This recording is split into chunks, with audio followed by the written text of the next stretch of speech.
Big Ten is to win on this stage. They have to win on this stage. They haven't done it the last 2 times they've been on the stage, against Alabama in the semi, and last year in the Fiesta Bowl against Penn State. They've got the opportunity today.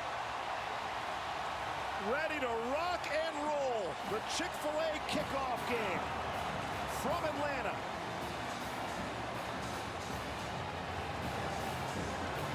Auburn has won the toss and deferred.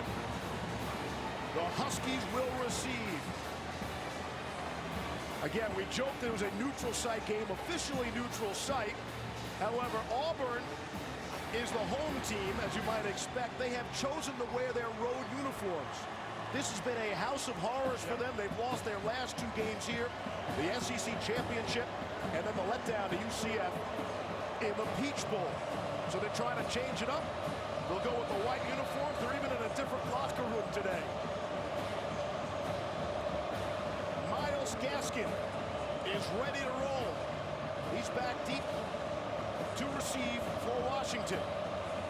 And the only common theme among all the players and the coaches, let's play this game. They've been staring at film of each other for 9 months now. Ready to rock and roll. And we are underway. Out of the end zone for the touchback. And that means it's Jake Browning time. The 4-year starter who has meant so much to Washington. I'm not ever going to be someone that goes and kills a 7-on-7 camp. We want to really figure out who's going to fight. I think people would pick me pretty high. There's no question that his main asset is his grit.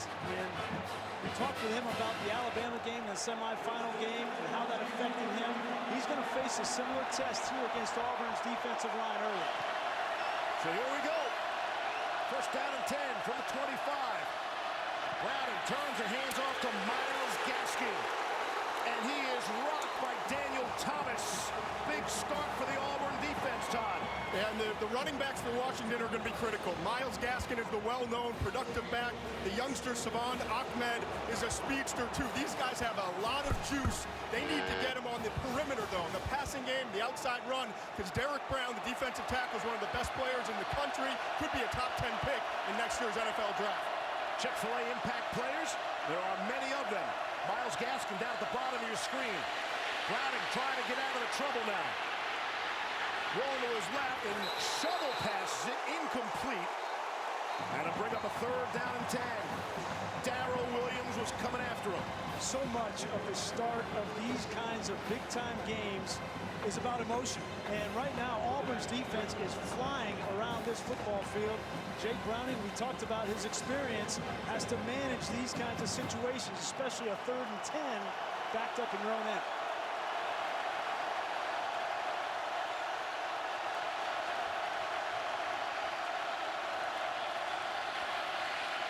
Look like they're trying to set up the screen, and Gaskins can't hang on to it. It falls incomplete. Nick Cole was right in his face.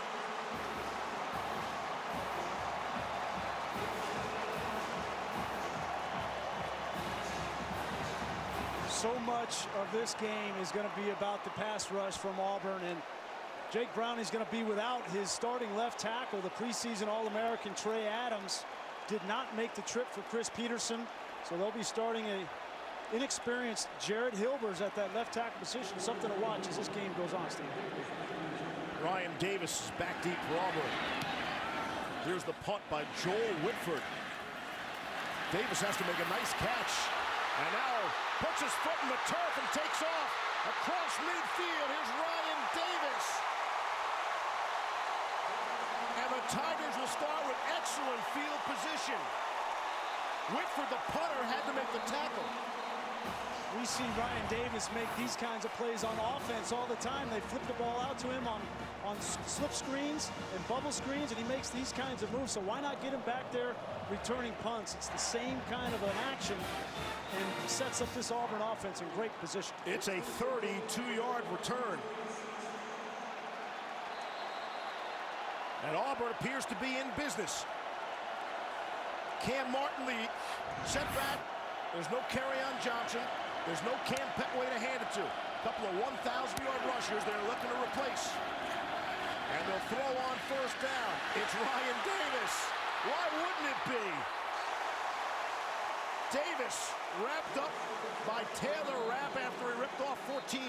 When Ryan Davis came into this season, he caught 84 balls a year ago. That led Auburn all time, and already he's impacted this game. They do hand it off to Cam Martin this time. He'll lower the shoulder and get bumped out at the 21 by Jordan Miller. You know, Steve, the thing that I noticed about this Auburn team and talking with their coaches and talking with the offense is the calm of Jarrett Stidham this year. He is more relaxed. He's in total control of this offense. His second year with Gus Malzahn and Chip Lindsey calling the plays, and you can tell that he's been more comfortable. Second down and 8. We'll screen out to Martin. Excellent pursuit by Washington, but they can't make the tackle until the 15. Tyler Rapp came up to put on the stick, but not until they got a big gain of 8 in the first down. You see the tempo of Auburn already. They want to go as fast as possible. Play fake to Martin that time. And Stidham's going to keep it for a gain of a couple. Miles Bryant made the stop. We've seen some of these safeties on both teams already in this game come up and lay the wood. Daniel Thomas for Auburn on that first drive, and now we've seen Taylor Rapp. One of the things I'm most excited about seeing in this game are these physical, hard-hitting safeties. It's Chandler Cox to the left of Stidham. Martin to his right. This is a little bit different for Stidham. Changing plays. Didn't do a lot of that last year. Keep it on the ground on Martin. He'll pick up a few and bring up third down.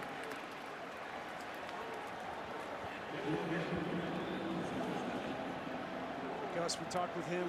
The change for him a year ago. You think about what a difference a year makes, right? They lose to Clemson early in the season, and then they lose to LSU, and everybody's calling for his job. And then they go on that run, beating Alabama and Georgia, gets a new contract, and now stability has come to this Auburn program. Gus won a timeout. Charge timeout, Auburn. They're first. Tigers' first timeout. It's an early big play on third down. See if the Washington defense can hold and come back. Back in Atlanta, it's the first ever meeting. Think about how long Washington and Auburn have been playing football. First time they've ever gotten together. So already some history here today. As we welcome you back. And we do so for a third down and 7 for Auburn. At the Washington 11. Here's Stidham. Big pocket for him. Back of the end zone. It is up and it is caught. Touchdown. Sal Cannella. The 6'5" frame stretching up to bring it down. Touchdown, Auburn.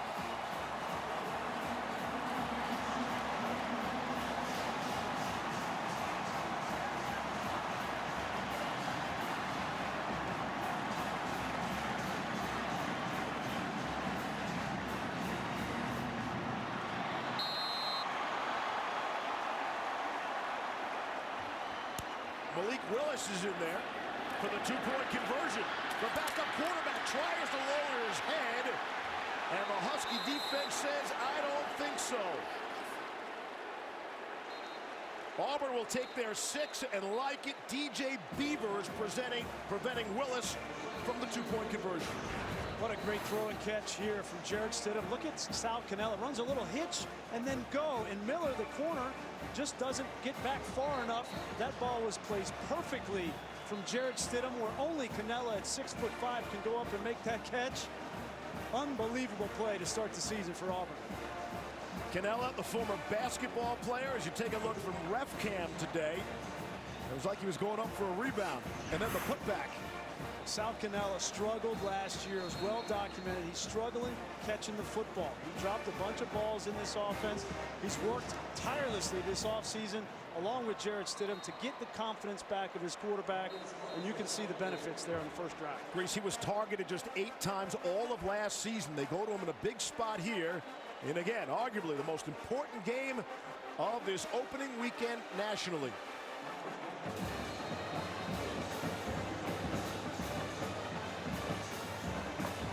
Browning, and the Huskies will get a second crack at it. Myles Gaskin is back deep.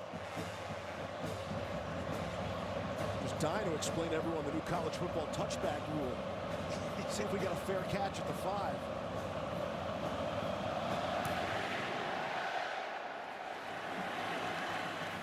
Not this time. It's always great to say good afternoon, Cassidy Hubbard. All right, Cass, we'll talk to you all afternoon. Second opportunity for Washington and Jake Browning. They went 3 and out. Chris Peterson said when we were in Seattle, 3 and out is death. Have to stay on the field against this Auburn team. It's Myles Gaskin, and he's got first down yardage. This is exactly what Washington needs to do offensively. New offensive coordinator Bush Hamdan. We talked with him and Chris Peterson. They want to make this a space game. They don't feel real confident about their offensive line just coming off and blocking this defensive line for Auburn. So they want to get the ball on the edge a little bit to Myles Gaskin, Savon Ahmed, some quick passing game. Got to get that rhythm going. And the nice part, too, there of Gaskin working on the inside as an undersized back, showing a lot of patience. It's Gaskin again. There's some more of that patience, Todd, as he'll lean forward for a few. Jeremiah Dinson made the stop. Gaskin came in needing 52 yards to break the all-time Washington rushing record held by the great Napoleon Kaufman. Gave him 1 on that last carry. Here's 2nd and 9. Browning to throw. Just too far for Aaron Fuller. Dinson had the coverage.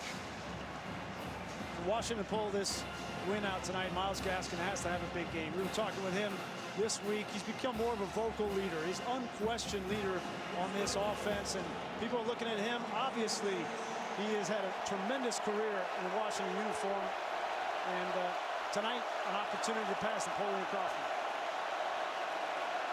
Jake Browning still looking to complete his first pass. He's missed on his first 3. There's 3rd and 9. Across the middle, finds his tight end Drew Sample, and they will give him forward progress for the first down. 10 yards on the play. Jake Browning does this as well as anybody in the country, just extending plays. He doesn't get flustered, extends that play and finds Sample for a huge first down. Little breathing room. They can exhale for a second. Browning out to Fuller.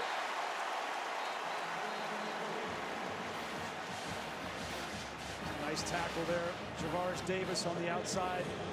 This Auburn defense going to play a lot of man free. Kevin Steele, their defensive coordinator, likes to get pressure and play aggressive man-to-man coverage. In order to do that, guys like Javaris Davis have to come up and make a tackle in space.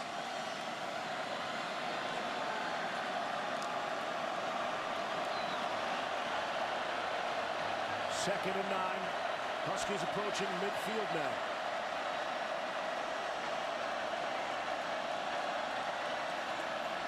Browning gets the pressure.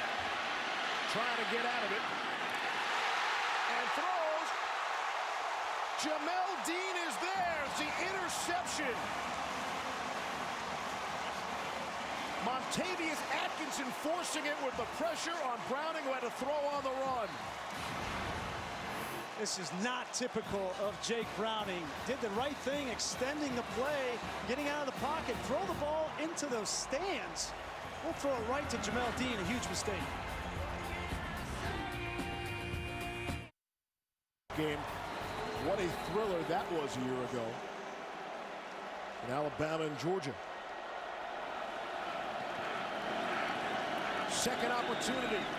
Jarrett Stidham fakes the screen and he'll run for a few.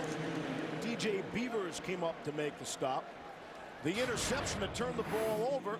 Jamel Dean, first career interception for the junior. Yeah, it looks like he's doing it with a cast. He had an injury in camp and stayed in bounds, clearly was in bounds and got his hands under that football.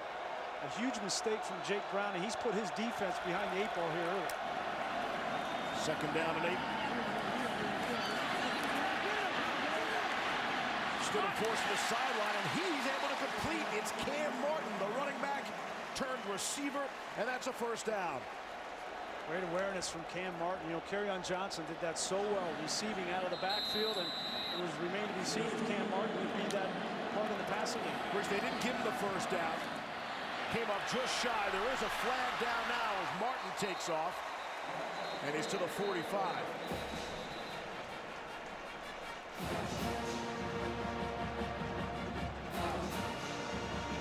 And Auburn is moving fast. John O'Neill is our referee. It's a Big Ten officiating crew. Personal foul. Shot block. Offense. Numbers 64 and 71. 15 yards from the spot of the foul. Repeat second down. You get two guys for that? Mike Horton and Jack Driscoll sounded like. Yeah, you need to have two for a chop block, and the right guard and right tackle, Driscoll and Horton. And that's a costly penalty. They would have had the first down. Not only that, it slows up the tempo for Auburn. They want to get that first down and then go as fast as possible, and penalties slow them down. Chandler Cox is in the backfield on with Jalen Harris, the tight end. Here's 3rd and 12.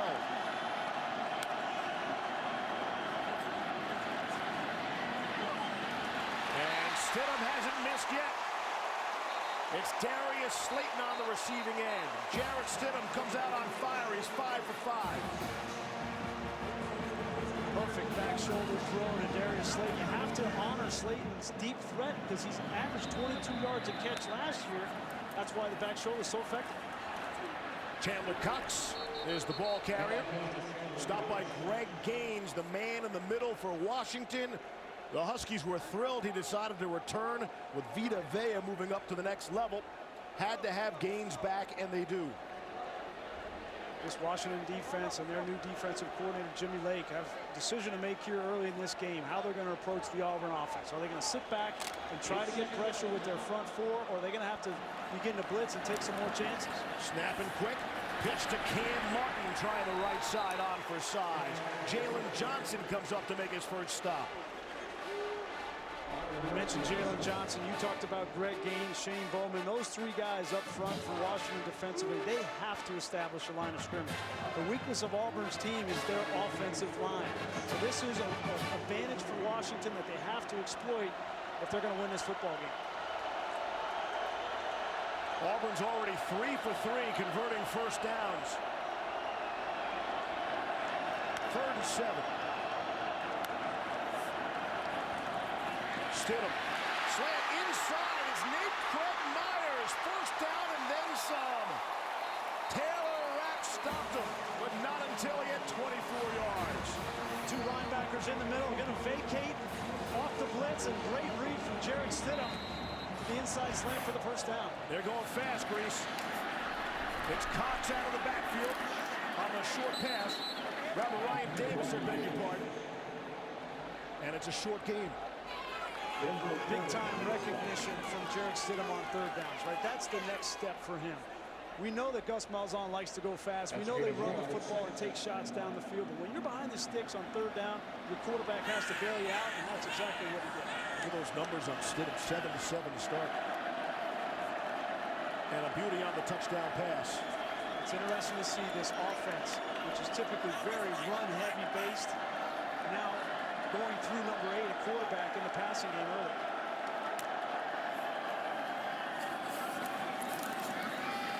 It's Cam Martin. And again, Stidham is doing this behind really an inexperienced offensive line.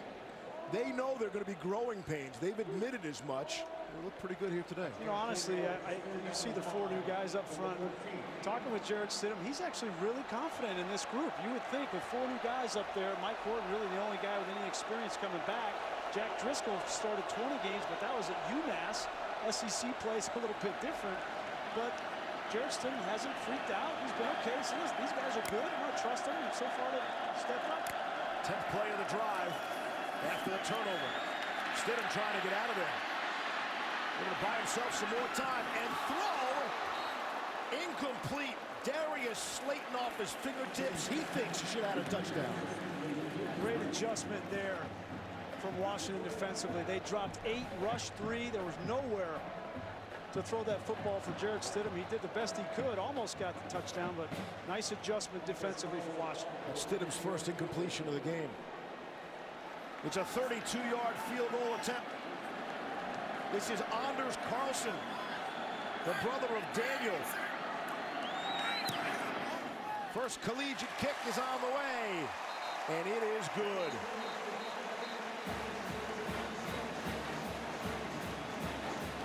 Auburn's got a touchdown, missed 2-point conversion, and the field goal for a 9-0 lead.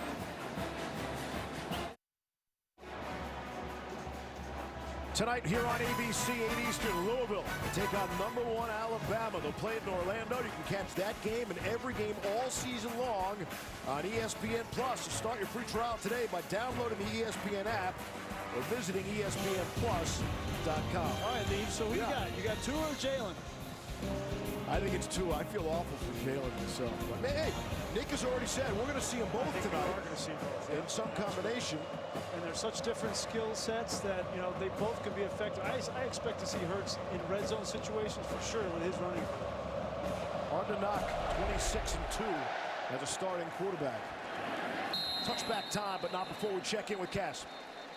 Thanks, Steve. Time now for today's All-States Mayhem moment. We had Ohio State and Oregon State on ABC earlier, but had to move it to ESPN News due to an hour weather delay. And the #5 Buckeyes up 63-31 after Mike Weber's 3rd TD of the game. Again, this one over on ESPN News. Back to you.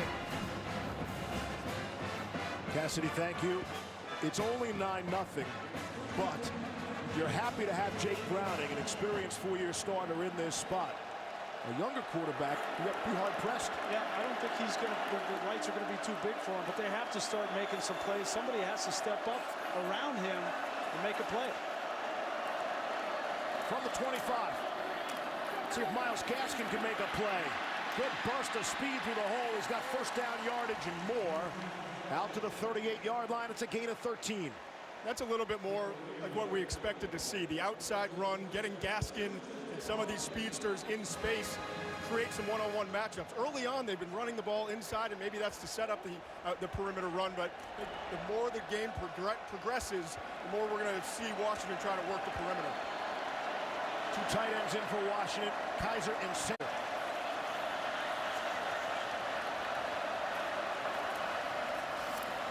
Gaskin. Try it again, and that time it doesn't work. Stopped just shy of the 40 by Derek Brown. Expect to hear his name an awful lot today. 6'5", 325 pounds. Just take a look at him push Kirkland, the right guard, up. This is textbook. Get your hands out, then shed him at the last minute, and it engulfs Gaskin. That's amazing. The double team initially fought through both guys.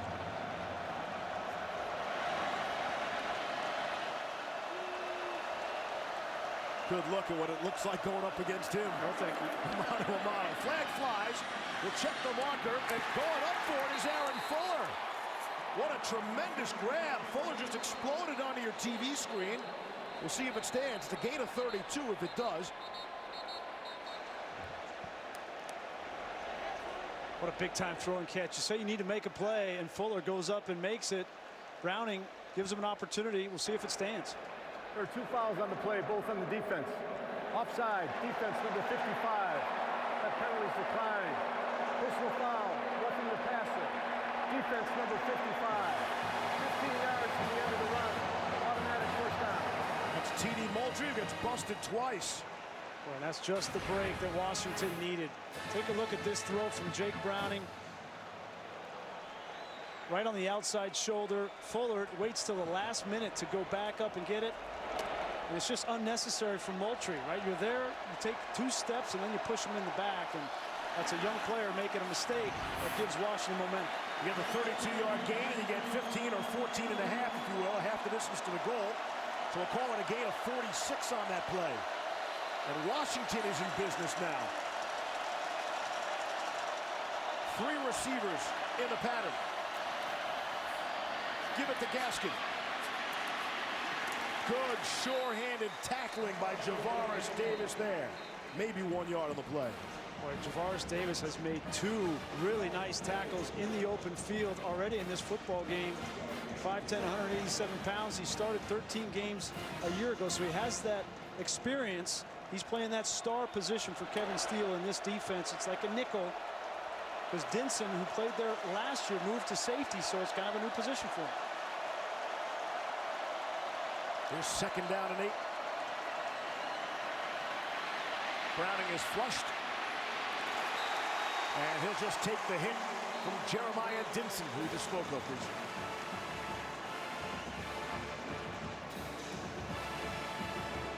It's all man-to-man coverage from Auburn defensively, so somebody for Chris Peterson on offense has to separate from man coverage. We saw Fuller on the big play, but he wasn't really wide open. He had to make a great throw and catch.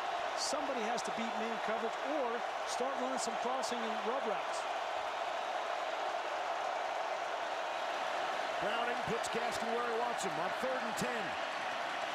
Good protection. Doesn't feel the backside pressure. And he skips it to Gaskin. Andrew Williams applying the backside pressure that time. Boy, we talk about Dontavius Russell, Brown, Marlon Davidson, Coe, and then you put another group in here, and Andrew Williams comes around the edge. This was almost a disaster for Jake Browning. That ball could have easily come out, scoop and score the other way. And that one, Grease, was not on Jared Hilbers. He had his man protected, in case you were thinking about the absence of Trey Adams. From 31 yards away, Peyton Henry has connected for his first collegiate kick. And Washington is on the board.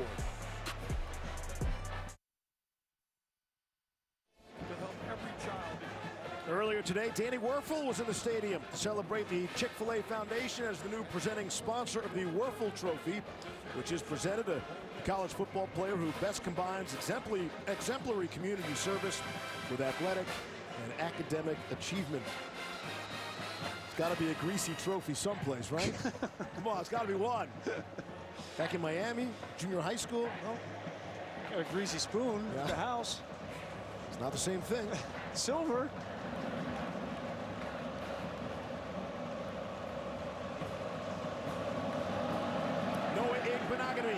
Is back deep. But it's going to be Jatarius Whitlow who runs it out. And he'll clear the 20. Take a look at 2 more in a jiffy. Brought to you by Jiffy Lube. That's Jared Stidham. He's been hot so far in this game. He's moved around. He's extended plays. He's been accurate with the football. He got Cam Martin involved. Back shoulder throw on the outside for a big 1st down, and then this 3rd down. Diagnose the defense, the pressure, throw the ball accurately on the slant, and the touchdown to Canelo. You get Jared Stidham heated up like he did the last 9 games of the regular season last year, where he was unstoppable. You marry that with that running game of Gus Malzahn, and that's why this Auburn team has excitement for the season. You just go marry there? I think you did. Here's Stidham, who is engaged to his girlfriend. Able to try the right side for a couple of yards. You see the old leather helmet on the field. The winner of this game gets to wear the old leather helmet. Wait a minute, you're just going to say you got engaged and just go right past it? Well, I just, you know, I know you were giving him some wedding advice.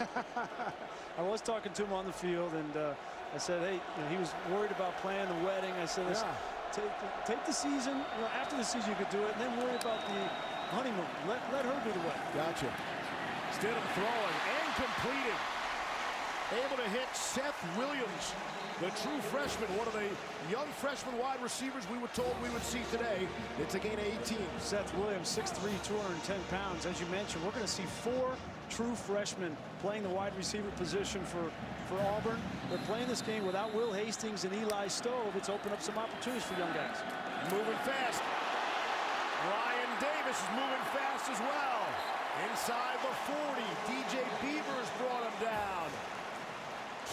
Chandler Cox had an unbelievable block there. He gets out, got him into the flat, just flattens the defender. What a big-time hit.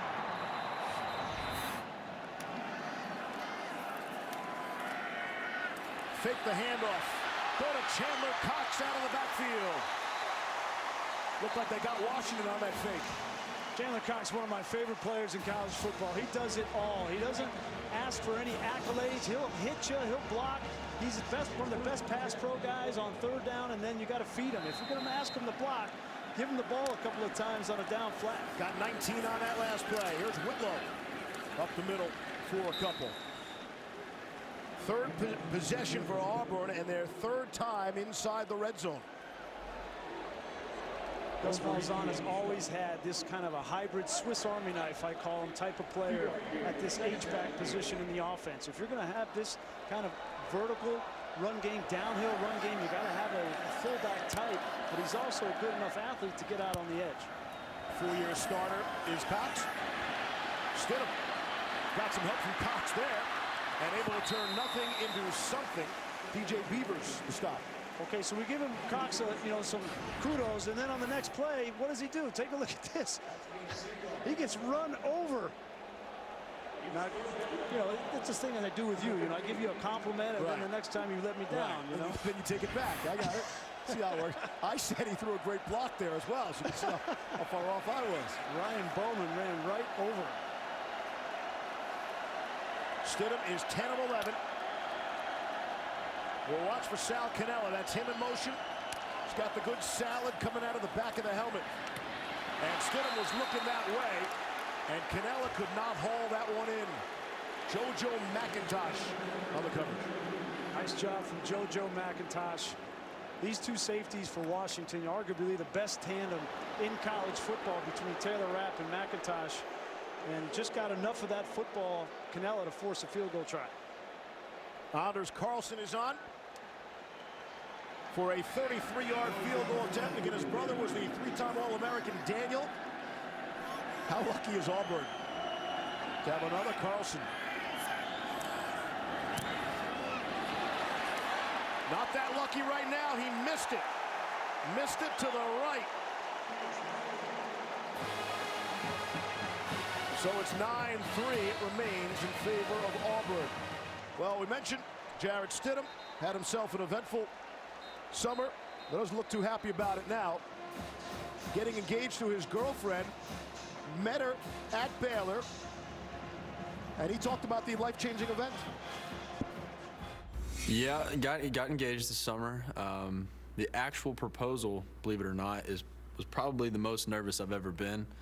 For some reason, I can play in front of thousands and thousands of people, but getting down on one knee was pretty nerve-wracking, to say the least. I think he said he blacked out. He doesn't remember anything about it. We'll show it to him on tape. Oh, really?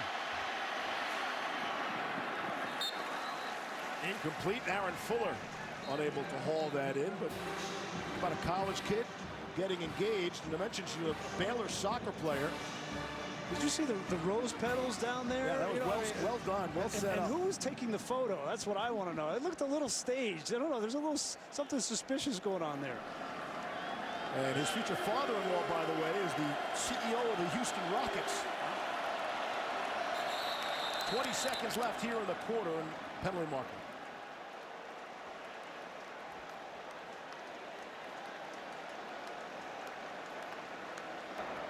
Offside with contact, defense, number 95.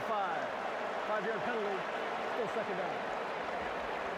All in all, he just seems a lot more relaxed, Jarrett Stidham does. And, you make these big life decisions. You're still in college. You've got a lot of things going on. But I think the net of all of it is that he's a better football player this year than he was last year. No question about that. There's Myles Gaskin. Maybe a yard on the play. Darrell Williams came up to make the stop. I just don't know how you're going to make a lot of hay running between the tackles against this defensive front in this football game. Opening quarter of the opening game is in the books. Auburn enjoying a fast start and a 9-3 lead. We'll be back after this message. A word from our ABC station.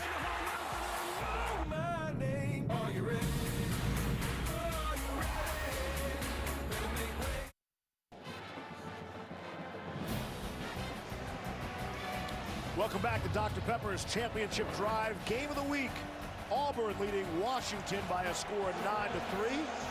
Happy September, everybody. Great to be back with Brian Greasy and Todd McShay and our crew. I'm Steve Levy. It's great to be back with all of you watching wherever you are on ABC. Incompletion. Gaskin unable to bring it down. Jeremiah Dinson was right on him. And that's something that Bush Hamdan, the offensive coordinator, told us they want to do in this game. They want to split Myles Gaskin out and throw him the football. They felt like they have an advantage there with him against a linebacker, in that case a nickel safety in Dinson, but Dinson made a nice play. Hamdan is a new/old coach for Washington.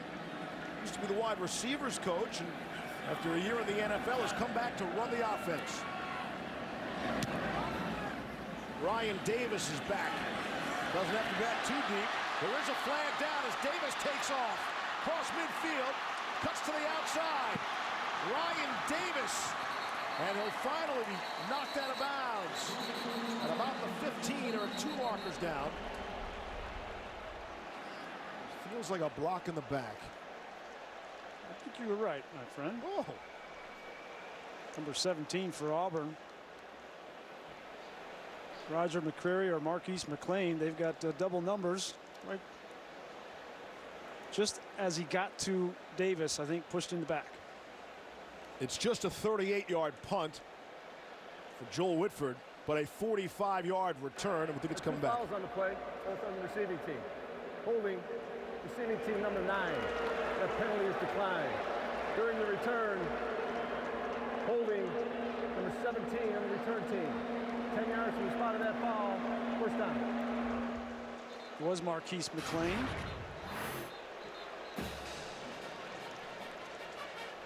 I saw the block in the back. Maybe there was a hole before the block in the back, but either way, that play should come back. So Whitford, the punter, gets bailed out after just a 38-yard punt. Marquise McLean will feel shame temporarily on the Auburn sideline.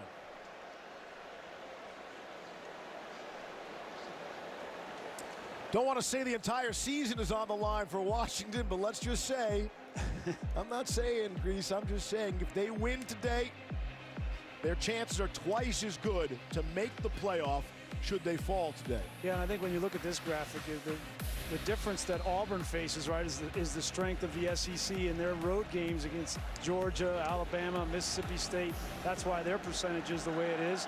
But there's pretty much consensus. People think that Washington is the leader to win the Pac-12 this season.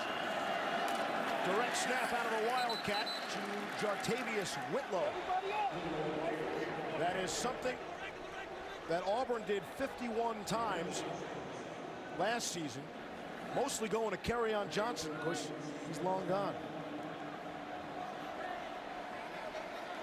Stidham's back in there. We expect him to take this snap. And he will. Fakes to Martin. And the throw. Seth Williams on the receiving end. Got first down yardage. 19 on the game. We went to Auburn practice, and this is what you see all day long. It's just accurate throws. The ball doesn't touch the ground when Jarrett Stidham's throwing it. There's Cam Martin up the middle. And when you have the run game coupled with that, this is the sting that you get. Just a little token fake and a window behind on the slant. That's deadly against defenses. It's Martin again, the ball carrier. For a couple. And a bring up a third down. And you see the difference with Jarrett Stidham, right? From last year, the Clemson game, he got sacked 11 times. And Gus Malzahn gave up the play calling, put it in Chip Lindsey's hands. And those two, Chip Lindsey and Jarrett Stidham, have got on the same page. They got it rolling towards the end of last year. They had the hiccup, obviously, against UCF, where he didn't play well. But it's been a great start to this season for him in this game. Third down and 1.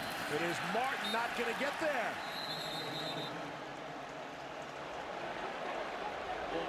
Interesting part of the field. We'll see if it's decision time. Auburn started 4 for 4 on third down conversions. Have come up short the last couple. Gus Malzahn's going to go for it. It's a perfect area of the field. Even if you don't get it, at least the ball is not in your end of the field. But this is where you wonder about Cam Martin. Does he have the weight to be a short yardage back? I think we're about to find out.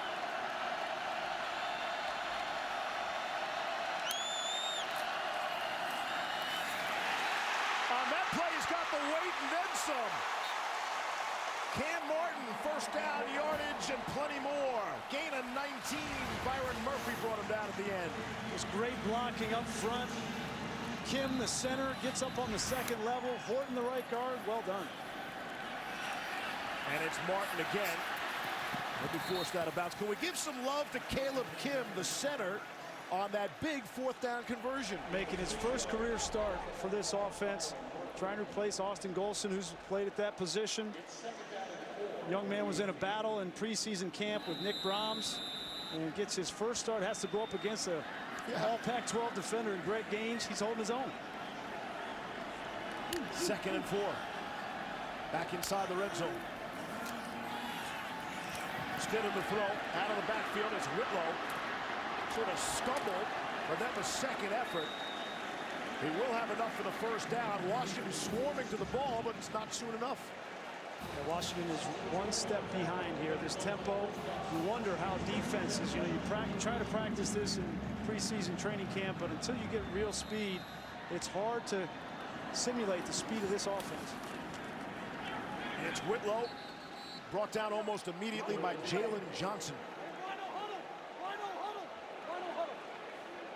As good as Auburn's offense has looked in this first half, it's still a 6-point game. You got to remember that. So you've given up a bunch of yards if you're Washington defensively, but in this area of the field, the red zone, where it's constricted, this is where you have to get a stop.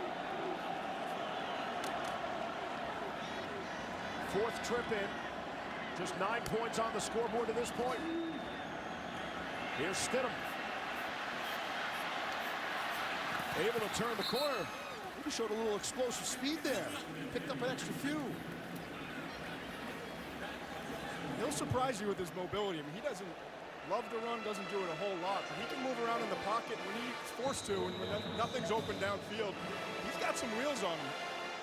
Greasy was looking at me like maybe explosive is too strong. Sneaky. I got your back. Sneaky's a good one. Difference between being fast and quick, fellas. I was neither. 3rd and 7.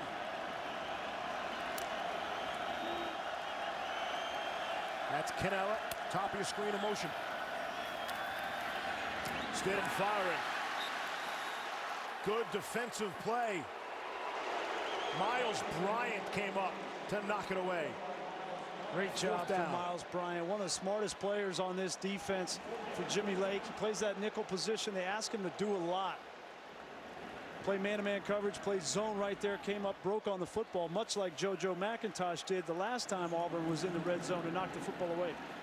Another crack for Carlson. Last one didn't go so well. This from 28.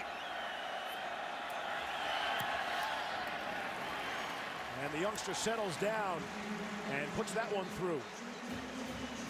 10:35 to go in the half. Auburn leading Washington 12-3.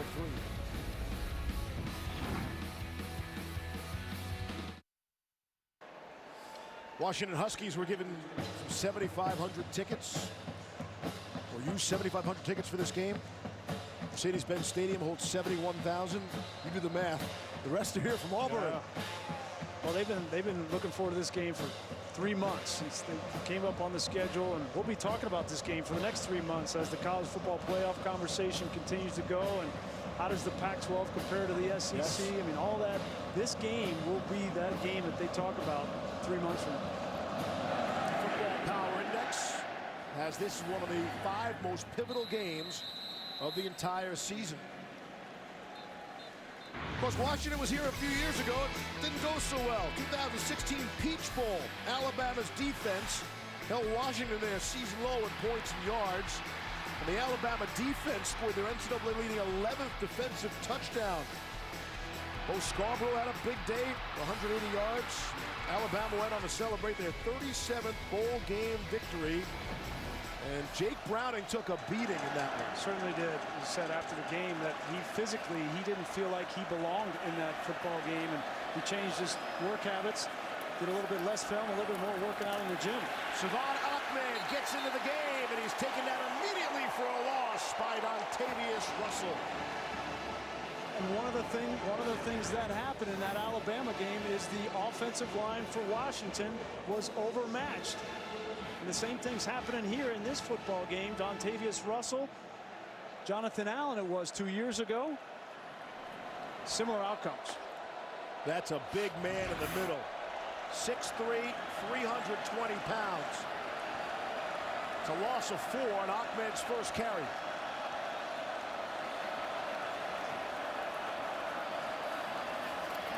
Quick throw by Browning. Out of the flat to Chico McClatcher. He's another one of those players that are trying to get the football into his hands. He can be explosive, has missed significant time with injuries. But a couple of years ago, when he touched the ball, he could go with it. Yeah, McClatcher is 100 miles an hour all the time. So explosive in the open field. He was hurt after the second game last year, and everybody was wondering why is Jake Browning not as good as he was in 2016. And that was one of the reasons was McClatcher went down early. Dealing with an ACL. Just like Quentin Pounds, at least they had each other to rehab together. Here's 3rd down and 10 from the 25. Browning wide open is Aaron Fuller in the middle, and he's got first down yardage. That pitch and catch looked easy, gain of 13. Great job by Fuller, a very savvy veteran on this offense. Jake Browning, that's how he refers to him, but he caught that football about 2 yards short of the first down. Didn't shake and bake. He went north and south and got the first down. It's a good job in pass protection, too, to give him the time. The right guard and right tackle, Jackson Kirkland and Caleb McGarry, did a good job of double teaming Derek Brown, the great defensive tackle, number 5, and then the running back, Ahmed, picks up the defensive end. So an adjustment there for Browning and the Huskies.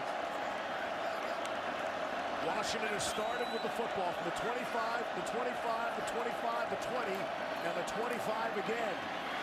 Here's Ahmed. He can fly when he gets in the open field. And there's plenty of running room there. He's down to the 40-yard line. He rips off 22. Nice blocking on the left side of the offensive line. No Trey Adams. Hilbers comes up. He gets the block on Dontavius Russell. And all of a sudden, a little bit of momentum for Bush Hamdan calling plays with Ahmed in the game. Hamdan calling plays for the first time since 2014 when he split the play calling duties at Arkansas State. This is a whole different kind of animal. First down and 10 from the 40. On the ground, Ahmed. Deshaun Davis came up. There's a flag down. You get Luke Wattenberg, the left guard, with a hold. Just kind of threw the defender down. He was in good position. Didn't need to throw him down. Those are the mistakes Chris Peterson. Offense number 76. 10 yards from the previous spot. Repeat, first down. You just don't need to torque him like that. Once you get that body position, the hole is there. Just stay up. He's working on Dontavius Russell. It's the best he could do. Bush Hamdan, the offensive coordinator. Last year he was with the Atlanta Falcons, coaching the quarterbacks, Matt Ryan. It'll be interesting to see how Hamdan marries with Chris Peterson, because Peterson likes a little bit more exotics. Hamdan's more not out of the box. Browning taking this shot, and it's Aaron Fuller. There's a penalty flag down. Fuller is down at the 5. And I think that's going to stand. 42 yards. Javaris Davis is down and in obvious pain. Pass interference. Defense number 13. That penalty's declined. Result of the play is the first down. That was Davis in the coverage. Yeah. Found the matchup that they wanted. Javaris Davis on Fuller. Remember earlier in the game, Fuller had a back shoulder throw for a big first down. Clearly Davis came in with the left hand, but it didn't matter. Fuller made the play. The play is under review. Bill LeMonnier is with us and joins us now. Bill, what are they looking at closely here? They're looking to see as he goes to the ground, does he maintain control of the ball? If he lost control, it hits the ground, it will have an incomplete pass. Then they go back to the pass interference. We'll come back with the rule on the replay when we come back.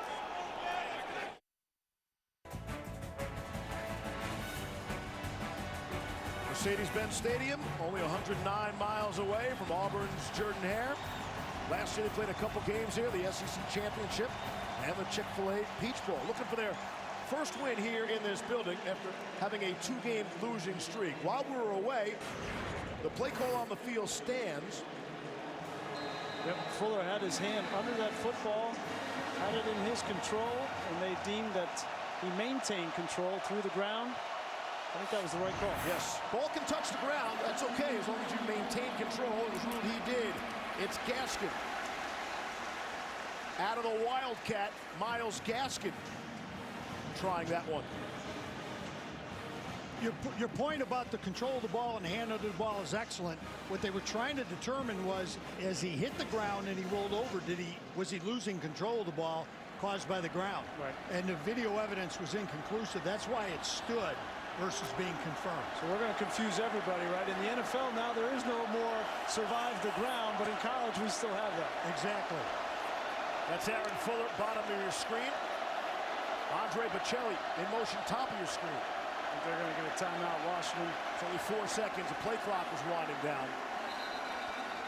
And an important spot on the field. Come back. 2nd and goal. Knocking on the door. Welcome back to the 2018 Chick-fil-A Kickoff game on ABC. Presented by Walmart. You come back at an excellent point. Washington's deepest penetration today. With the ball spotted at the 8-yard line of Auburn. It's an area of the field where Jake Browning loves to throw the ball up to Ty Jones, his 6'4" wide receiver. Looks like he's got man-to-man coverage. Drive that started at the 25. Here's Browning. Drops one. Good call, Grease, to Ty Jones, but he couldn't bring it down. Ty Jones is big and physical. He has done this all camp against great DBs from Washington. Almost pulls that football down. Looked like he had his right foot down. And if he was able to pull that in, would have been a touchdown. But it looked like Igbinoghene certainly had his hand in there. 3rd and goal.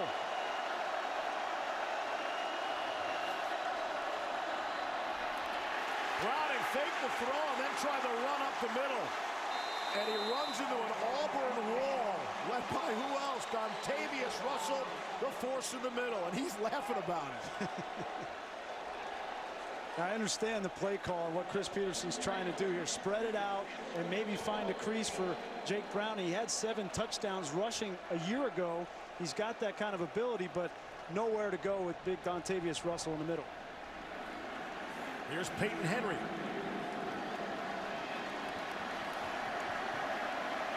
Lefty kicker from 28. On the way, and he's got it.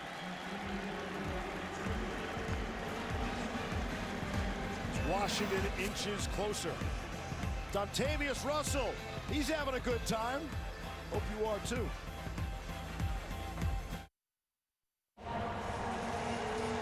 Hey, tomorrow night, 7:30 Eastern here on ABC. Number 8 Miami takes on the Tigers of LSU, the Lusso at AT&T Stadium in Dallas. And then on Monday night, we've got a mega cast. Virginia Tech takes on Florida State at 8 Eastern on ESPN. Additional coverage on ESPNU, ESPN News. The first ever Goodyear blimp cast on ESPN3.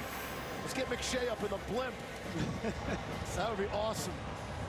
I actually wouldn't mind it. Yeah, you're not afraid of heights. Be good to see DeAndre Francois back, right? After missing most of last year after that injury against the Alabama Crimson Tide. Good to see him back out on the field. Here's Whitlow on the return. Out to the 20-yard line. Reverses, and he'll squeeze out 6 more, and why not? Here's Cassidy. Thanks, Steve. Carmex Drive, what's possible update. Number 17, West Virginia up 10-0 on Tennessee. 4th and goal. Jared Garantano to Dominic Wood-Anderson caps off a 17-play, 78-yard drive to bring the Vols within 3. Steve, Brian Todd, back to you. Cass, thanks. 6-point game here. A lot of people thought this would be a low-scoring affair. 12-6, under 6 to play here in the half. First down and 10 for the Tigers. Number 27. And it is Cam Martin.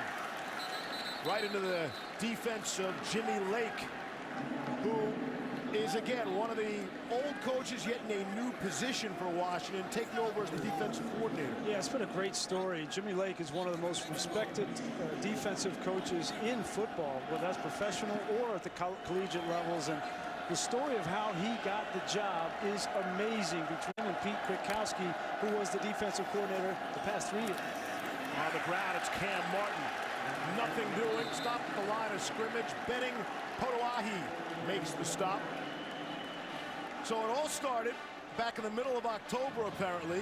Everybody was concerned that Jimmy Lake was going to leave. He was getting offers every year. He's going to go be a DC someplace. Yeah, he was going to go either. He had offers from 2 SEC schools. Florida State wanted him. And Pete Kwiatkowski, who you see there on the right, went into Chris Peterson's office and said, listen, I'll step down from the play calling duties. You promote Jimmy Lake and we can keep him because he loves working with him. It was an unbelievable story how selfless Kwiatkowski was, and Washington's beneficiary. Here's Stidham. All of a sudden hit from behind. Couldn't feel the pressure coming. And a flag comes out. Ariel Nagata got to him eventually. Was an incomplete pass. All sorts of time for Stidham to get rid of that one. Yeah, held on to that one a little bit too long. There's a flag that came in late from the secondary. And when Jimmy Lake thinks he's going to get off the field with his defense, that's in the area of a holding. Defense number 1. 10 yards from the previous spot. The yardage results in a first down. It's on Byron Murphy. Boy,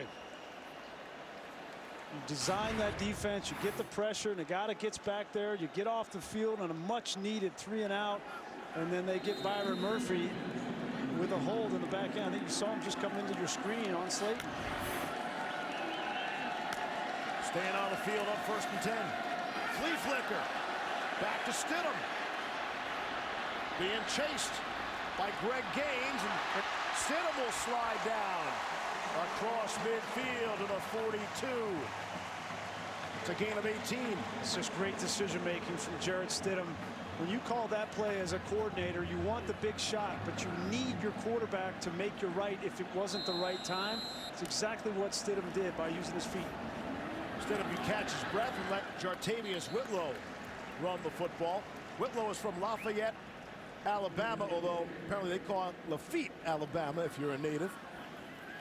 He's got some quick feet there, too. But the Jimmy Lake story is remarkable. Lake said he was sitting in his office. Coach Pete comes in, closes the door behind him, and thought he was in trouble. Right, it's got to be bad news. Somebody did something wrong. And instead he said, hey, Coach K has an idea. It's all his idea. This is an effort to keep this unit together. Yeah, they love working together, and it's worked for them. It's Whitlow again.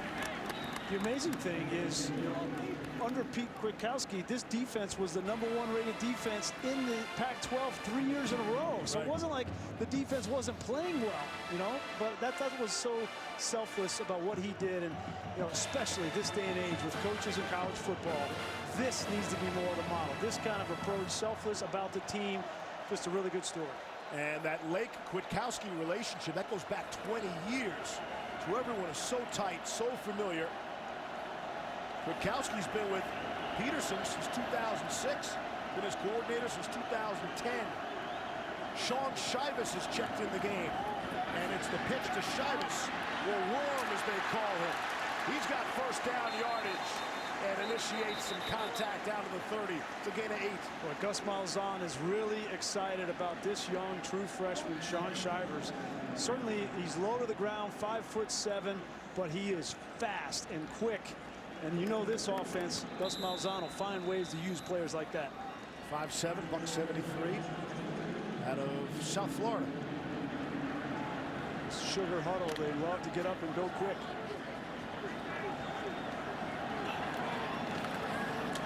On the ground, Cam Martin. They'll push it across the 30. We were told Auburn, 3 freshman running backs, 4 freshman wide receivers, and we would see them all. Yep, and we've already seen Seth Williams had a big catch on offense. Matthew Hill's been in there.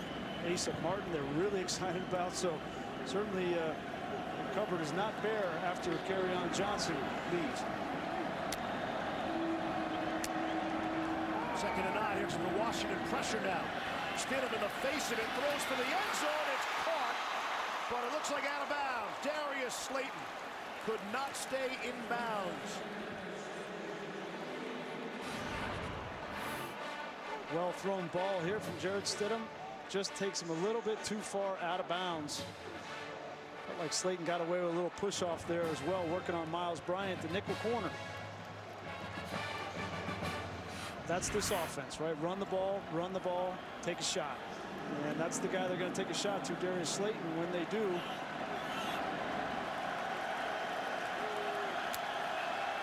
3rd and 9. From the Washington 30.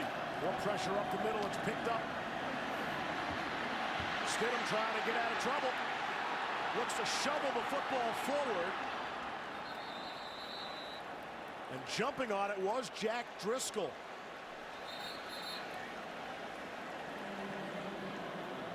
that play was doomed from the start. Nowhere to go with the football, and then at the very end, Stidham trying to throw that football forward. He's thinking in his mind, I need to stay in field goal range, right? Because you're right on that fringe. And as a quarterback, you're thinking, now you're in trouble. And you say, wait a minute, I can't lose 10 yards and force a longer field goal. That's what he was trying to do, get rid of the football. Might have lost one of his players, Ryan Davis, who has been so good on the return game and catching. He's the injured Tiger down on the field.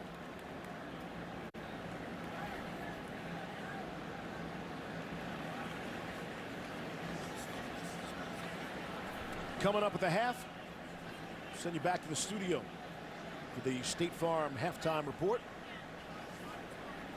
as it starts to feel like college football season. It's the third time that Auburn has got down here in this red zone, and the Washington defense has stiffened up and forced a field goal attempt. Carlson's made a couple, but he also missed one. But red zone offense is going to be a key point of conversation with Gus Malzahn at halftime. You can guarantee that. Auburn will get the football to start the second half. Looking to cash in here with a minute 40 to play in this second quarter. I think Gus Malzahn's asking, why wasn't that an incomplete pass? There's Bill LeMonnier with us. It's an interesting scenario. I had him flipping the ball forward. Yep. I don't have an eligible receiver in the area either. So you have the potential for intentional grounding. Correct. But it should be a spot foul and loss of down. But there was no flag thrown, right, Bill? So that could not have been the call. No, it couldn't have been. But I'll wait till the play's over. Here's Carlson. Going to try from 53. He's got plenty of leg, although he's missed from 33 already tonight. From 53 on the way. Wow. And it is perfect.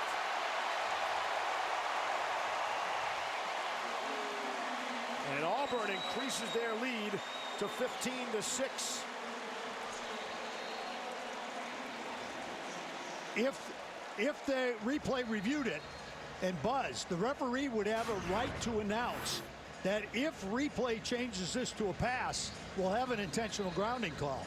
Okay. But we had no stoppage by replay, so they probably just figured that where the ball was at in the next down wasn't a factor. Well, it probably blew the play dead, right? That's probably what happened. They did blow the play dead. Well, they ruled it as fumble and a fumble recovery. Okay. Would you have thrown a flag there?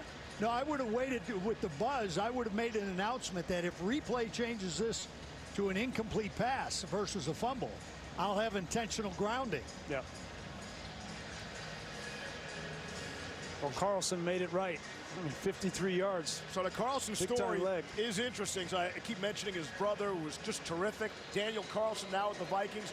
Daniel Carlson had the same unit, Grease, the same snapper, the same holder all 4 years, right? And of course, when the younger kid brother comes out, he's got everybody new. Everybody new, no experience out of the snap or the hold. And he's trying to live in his brother's big footsteps. But you're right. How lucky is Auburn and Gus Malzahn? You know, Daniel Carlson made 92 field goals, 80% of the field goals he made in his career. And they can only hope that Anders will be somewhere in that neighborhood when he's done. Touchback to bring it out to the 25. Take a look at our Pacific Life game summary. I think the story of this first half really has been that red zone, right? The red zone for both teams. They've tried to get the ball in the end zone, but have settled for field goals. Certainly, Jared Stidham came out on fire. I felt like he's been really sharp, throwing the ball down the field, avoiding mistakes. The one interception mistake from Jake Browning, we're trying to throw the football away, come back to bite him. But it's still a 9-point game.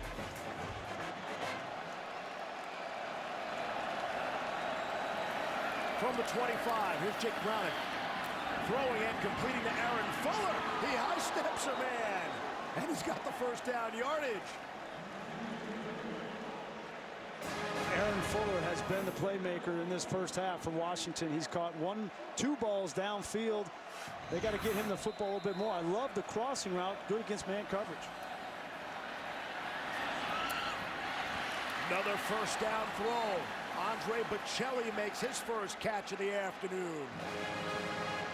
Back-to-back, no huddle here. I like throwing the football, get this defensive line tired, rushing the passer, and you have time to throw. Browning taking a shot. Ty Jones, there is a flag. There's some confusion now on the field. The officials talking about it. I think one had it as a catch. Absolutely, this is a catch. Ty Jones in great position. This ball comes down perfectly. Looked like a hold there.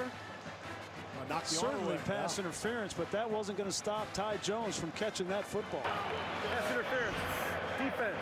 Number 4. That penalty is declined. Result of the play is the first down. Noah Igbenogany had the coverage and was flagged for it. Under a minute to play here in the half. It's a gain of 36. I go right back to Jones. He's your best mismatch in the red zone. Taking another shot. Oh, a spectacular catch by Quentin Pounds for the touchdown. How did he haul that one in?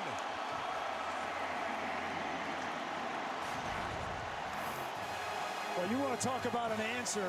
Auburn scores, and right back, Washington comes. 4 straight passes right on the money from Browning, and an unbelievable catch from Quentin Pounds. That's Odell Beckham neighborhood. What a grab. Welcome back, Quentin Pounds for Washington. Here's Peyton Henry for the extra point. Bit of a high snap. Still able to get it through. You want to talk about trying to change the perception of your conference. You got to come on the big stage, make the big plays when it counts. This offense for Washington is starting to heat up.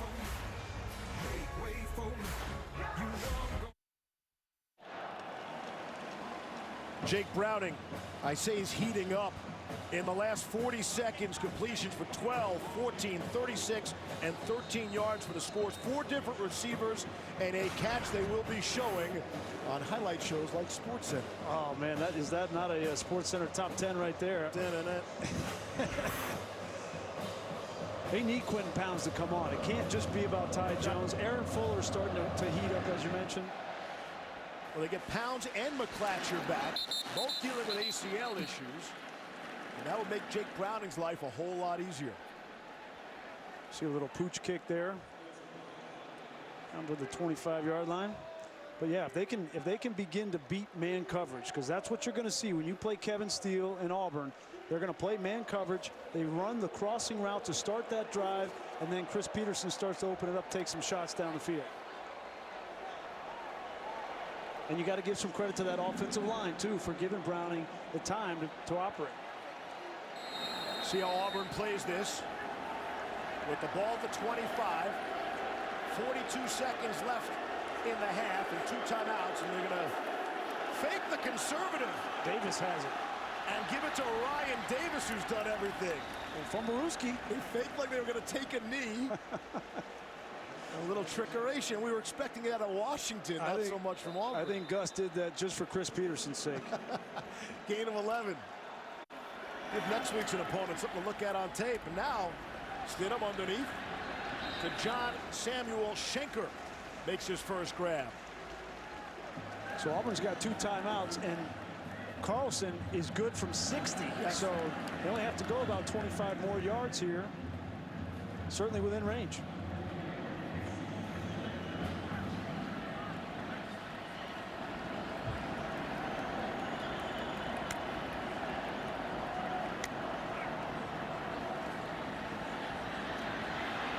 Stidham will run up. There's a flag down. Had the first down yardage and slid down. It's going to be a hold. Wipe out the 7-yard gain. As you look at Carlson. Holding. Offense number 77. 10 yards from the spot of the foul. Repeat, second down. Yeah, in these situations, the penalties are killer, right? Because not only do you lose the yardage, Steve, but now you also spent 10 seconds on that last play. So 10 seconds comes off the clock, and you haven't gained any yards.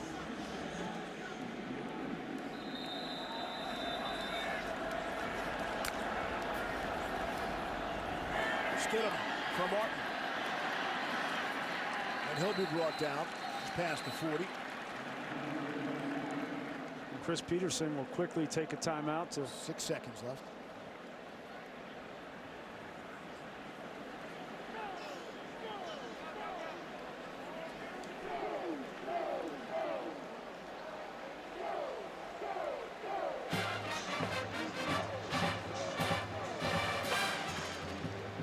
What do you want to do here with 6 ticks left? You know, I don't think you have enough time here to set up a field goal because the play's going to take 6 seconds. So you're probably looking at, you know, heaving this ball down into the end zone on a Hail Mary. The second half's going to be fascinating because Jake Brown is heating up. He's found something on the outside matchups that he likes in the passing game. I think Jimmy Lakin has got to be pretty happy with his defense, the way they played in the red zone, and Gus Malzahn, like we talked about, he's going to be heated in that locker room talking about his red zone offense and getting the ball in the end zone. Late substitution for Washington. With 6 seconds to play. Quick toss to Davis. It takes too much time. I would have thrown the ball in the end zone. Yeah, why not? Had some statistics there. Again, Auburn will get the football to start the second half. Here's Todd McShay. Coach, just 6 points for the majority of the half, and then you score the touchdown in the final minute. How important was that score? Yeah, momentum. You know, you just got to settle down and play. They got a good defense, but our guys just got to settle down. It seemed like you started to figure things out offensively, getting some separation with the wide receivers. What adjustments were made? Yeah, I mean, I think you guys are just getting in the groove of playing real football. You know, it's frustrating we don't start a little faster, but hopefully they got their feet under them now and got their mind right. We'll play better half. Thanks, Coach. End of the first half in Atlanta. Auburn leads Washington by a couple. We'll send you back to Kevin, Mac, and Jonathan. State Farm halftime report after this, and a word from our ABC stations.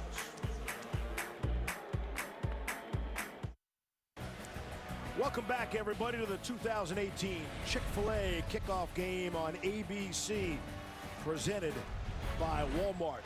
It's a 2-point game. Auburn leading Washington by a couple. And you just know that the Tigers believe they deserve a better fate based on the way they move pretty much up and down the field at ease, except in the red zone. Yeah, certainly red zone, and I think they got to run the ball better in the red zone. But give credit to Washington's defense. They stiffened when they needed to. But partner, the next 30 minutes of this football game are going to be talked about for the next 3 months in college football, with the implications on both sides in the SEC and the Pac-12. I think we're in for a great finish.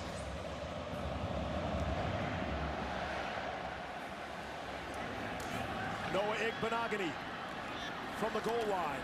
Oh, takes a hard hit. Smack down at the 17-yard line. JoJo McIntosh will check the marker.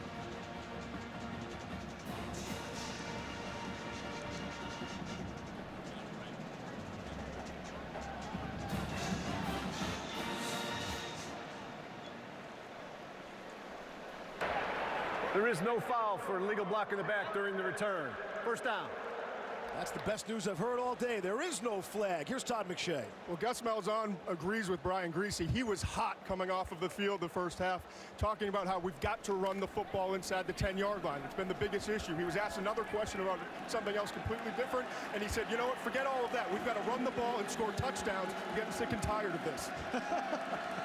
And Gus and company, they're starting at their worst starting field position so far in this game. It's hard because you got Jarrett Stidham and a big arm and receivers out there, but Gus Malzahn is Gus Malzahn. He's going to want to run the football. Stidham to throw. Able to connect with Nate Craig Myers. Now that'll move the sticks quickly. We talked about 4 trips into the red zone, Steve, and you see 2 field goals, 1 missed, and a touchdown. It's not good enough to win, especially in this environment. Here's Cam trying the left side for a few. Washington has to feel pretty good about themselves coming out of that locker room.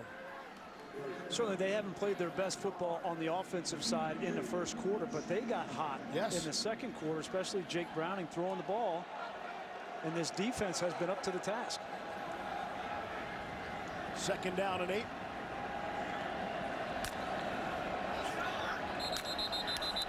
Flag comes down. All start. Offense number 64. 5-yard penalty. Still second down. It's Mike Horton. He's a local kid, junior from right here in Atlanta.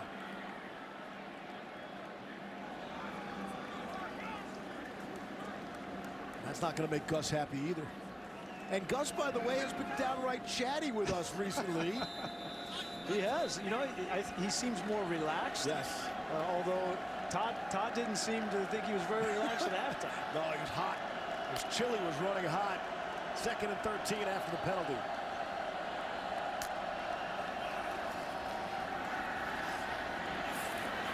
Stidham with all sorts of time.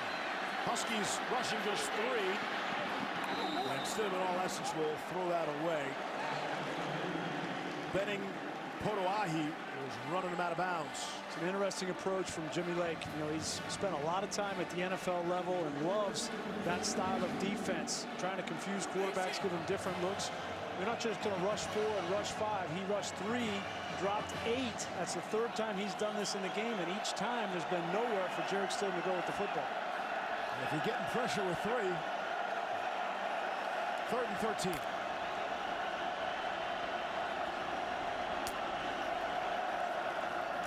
Three different players from all different angles, but Stidham's able to get rid of it. DJ Beavers made the stop on Darius Slayton, but not enough. 4th down. That was really well called from Jimmy Lake. He brought pressure on that 3rd and long situation with the corner on the cat, forced a quick throw, and then made the tackle to force the punt. And it will be the first punt of the day. For Beavers, that's his 8th tackle. He has been the man. Here's Aiden Marshall to give it a boot. Washington got some good pressure.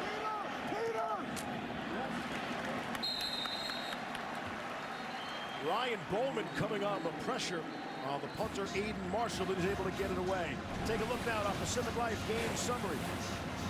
A lot of it is these quarterbacks getting hot. Jarrett Stidham started hot. 3rd down to Nate Craig Myers, and then this beautiful throw on the double move on the outside to Sal Cannella. Jake Browning had a slower start, but this second quarter he started firing, and Fuller has made a couple of nice plays on fades down in the red zone, and then an unbelievable catch by Quentin Pounds to make this a 2-point game. For Aiden Marshall, that was just a 30-yard punt, and it's because of that that Washington will start with their best field position to begin. They're going to get pushed back now. Chris Peterson looking for an explanation. I think they got a holding call penalty on Washington. And Greasy, even at the 27, that's their best starting field position. That's how it's gone. 2 minutes into quarter number 3. Browning to throw. There's heavy contact. Ty Jones brings it down. Jamel Dean tried to have the coverage. It looks like they're going to get to Jamel Dean, but it looked like Ty Jones pushed off as much as Dean did. Pass interference. Defense number 12. That penalty is declined. Result of the play is a first down. Dean had the interception in the first half, playing with a cast on his hand. Well, yeah, look at that push off there. I mean, you tell me how to play defensive back. That's offensive. I mean, downright offensive. 5 straight completions. It's going to count for Jake Browning. This crowd is not agreeing, and I think they have a point. Look at that right hand. Wow. One thing to play with it, another to intercept the pass with it. Swing pass out of the backfield to Ahmed. Daniel Thomas came up to make the tackle. Give him a yard. Auburn has been up to the task on defense with the run game and the perimeter quick game. Really, the only area that they have struggled against this Washington offense is the downfield throws. And if I'm Washington, I'm going to continue to attack. Dean on the outside. And the other corner, Carlton Davis, graduated. He was their lockdown corner from a year ago. Browning to throw. Aaron Fuller comes back and makes a terrific grab. It's a gain of 24. Second time this has happened now to Fuller. Jordan Peters in position, but there's no defense for that. I mean, that's just perfectly thrown ball and a great adjustment by Fuller on the outside. Fuller's got 124 receiving yards in the game. How do you like that 20.7-yard average? Here's Gaskin stumbling forward for a few. Deshaun Davis bringing him down. Aaron Fuller had a real good Fiesta Bowl against Penn State. 6 grabs, 61 yards, and a score. He's doubled his yardage, the same amount of catches. It's kind of your security blanket as a quarterback. That guy you trust, no matter where you throw the football, he's going to make you right. And we're going to see the Wildcat now, first time for Myles Gaskin.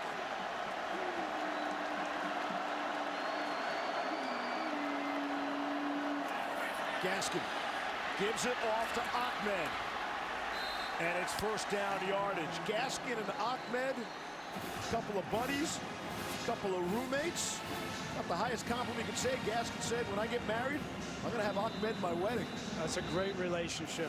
I think Savon Ahmed is a rising star in college football. People in the Pac-12 know about this young man, but people around the country are going to be introduced to him. He's got as much talent as Myles Gaskin does. He's just younger. Washington's red zone defense has been the story. Let's see their red zone offense here. Third trip. Trailing by 2. Keep it on the ground to Gaskin. Crashes down inside the 10-yard line. Darrell Williams, another stop for him. And Auburn defensively needs to take a page out of the Washington defense in the first half, stopping the Auburn offense in the red zone. This is a big momentum opportunity for this Auburn defense. You're giving up some yards, just don't give up the touchdown. Gaskin still needs 19 yards for the school's all-time rushing record. Won't have the chance here. Ahmed is in there. Browning looking to throw. Ty Jones couldn't wrestle that one away. Great job by Igbenogany. He's 5'11", 200 pounds, just converted from receiver to defensive back. Steve, this is his first game starting as a corner, and he's getting picked on by Jones and others. He's been in good position, just hasn't made the play on the football. That was well done. Browning had completed 7 in a row prior to that. Here's 3rd and 6 from the 8.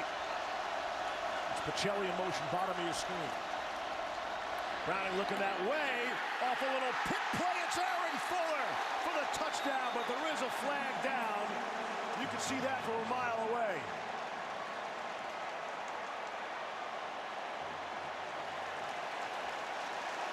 They're going to get Pacelli with the pick. Pass interference. Offense number 2. 15 yards from the previous spot. Repeat, third down. He meant to say number 5. Number 2 caught the ball, Fuller, and scored. But you're going to see Bocelli just comes up and runs right into Dean. Obviously you can't do that. You got to make it look like a route. We see this time and time again, right, in college football. And a part of it is an acting job. You know, you just got to turn around. You can't block him, just get in his way. That's enough, and it's a good call by the official. From the ref cam, you got a good look. 2 flags down. You got to make it like it's an accident. Yeah. Otherwise, you're stocked into Malone, and you're picking and rolling there. That's a big mistake, though. Now you got 3rd and a mile, and it's almost impossible to convert. Tell me again about this a neutral site game for Auburn. Listen. Browning's throw was tipped at the line of scrimmage. Marlon Davidson got a hand on it. And that's significant from Marlon Davidson, because if they catch this football and get yards, it becomes an easier kick for Peyton Henry. Just gets his hand up there. And this has been a big question mark for Washington, the team, is how is their kicking game going to respond this year? It was atrocious a year ago. Peyton Henry's made 1 tonight. See what he does here. This from 40 for the redshirt freshman from California. Yeah, the snap was a bit of an issue, and that's not even close.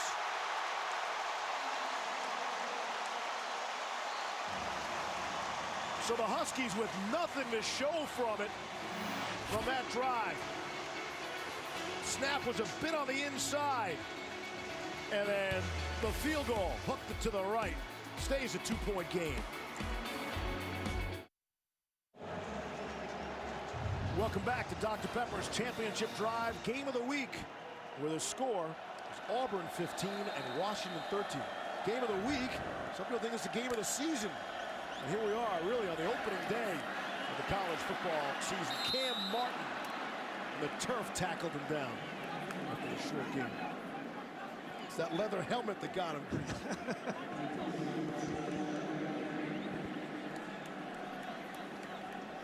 This Washington defense is mixing things up, continuing to mix things up, different looks for Jarrett Stidham. Another rush 3. Can throw.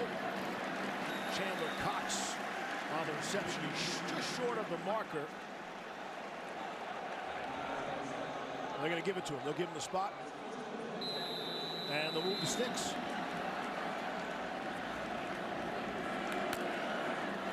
Cox is in a slot. Stidham's got good protection and then unloads to Cox. And he has another first down for the Tigers. It's interesting. Gus Malzahn gets upset hot at halftime. He wants to run the football. He comes out. He's throwing the ball. First 3 plays on this drive are passes. I think he was pulling Todd's leg. Would he do that to Todd? Up the middle, it's Cam Martin into the secondary and lost a shoe on the play. Cam Martin did. The cousin of Jamal Charles, who went on to have a great NFL career. See, Martin's got to come out. He lost the shoe. Yeah, these those Velcro laces. Wish my kids had that. Jartarvius Whitlow checks in. Stidham trying to set up the screen, and it's off the hands of Whitlow, who they call booty.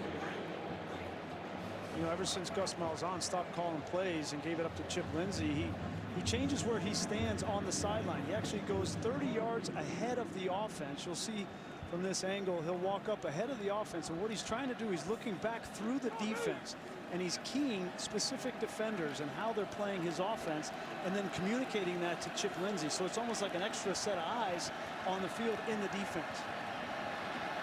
3 tight ends on 2nd down and 10. Receivers, I beg your pardon. And they'll keep it on the ground with Whitlow again. Second effort. A lot of east and west and a little north-south.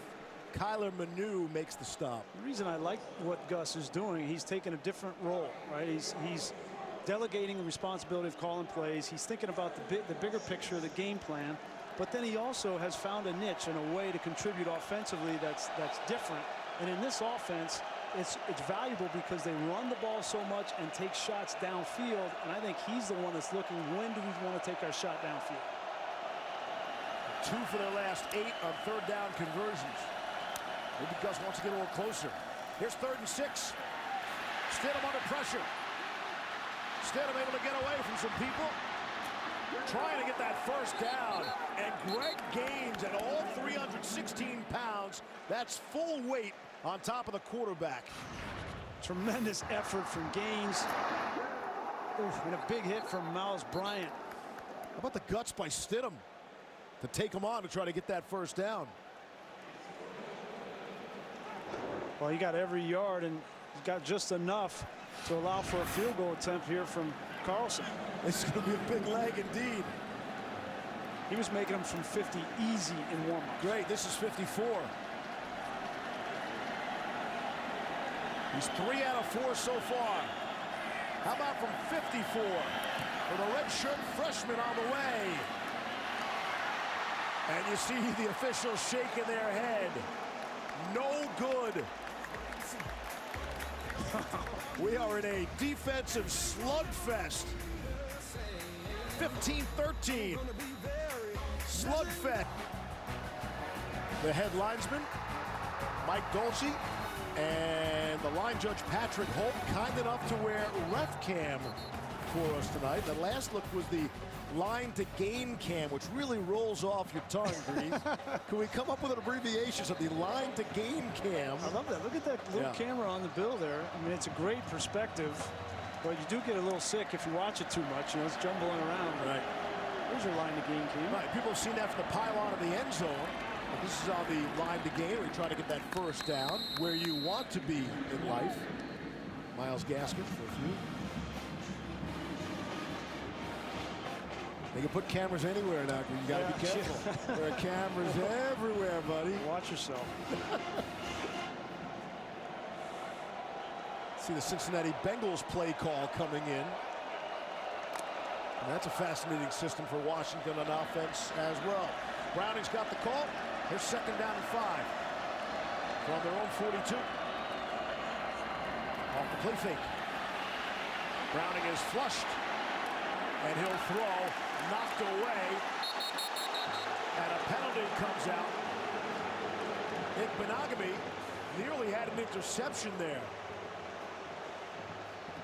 I think they're going to get him for the left hand on the back of the receiver. Pass interference.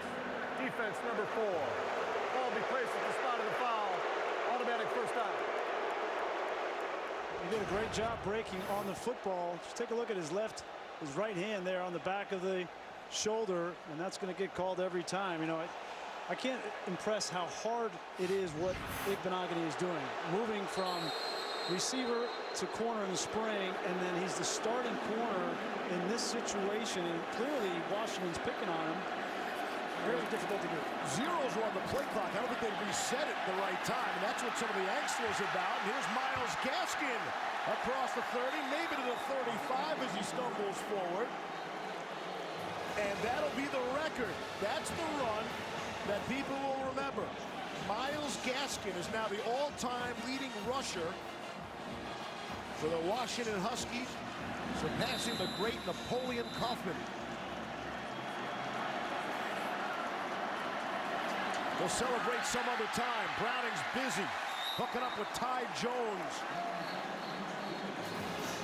And it's red zone time again.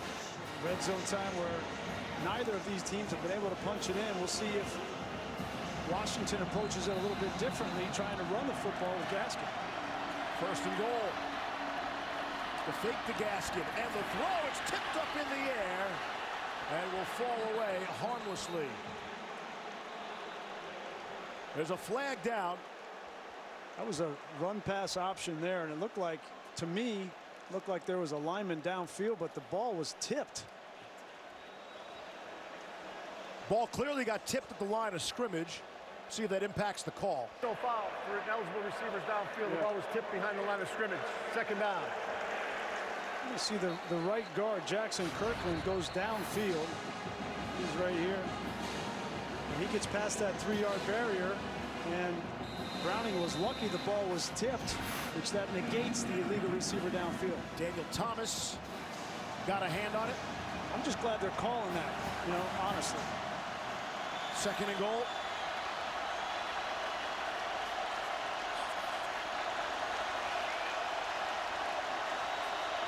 Browning under center this time. It's Gaskin. Puts a shoulder down. Igbenogany on the receiving end of that. There's a reason why Washington is not running in the middle of the field. They're running to the outside. Take a look at Big Derek Brown right here. I mean, that's you can't block him, so that's why they're running to the outside. Smart.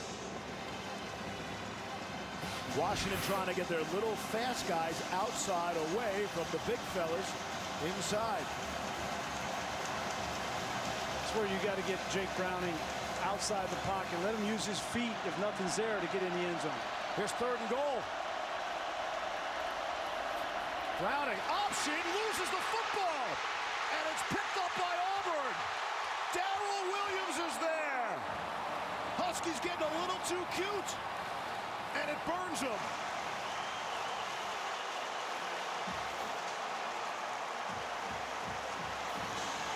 I love the play call. I hate the execution.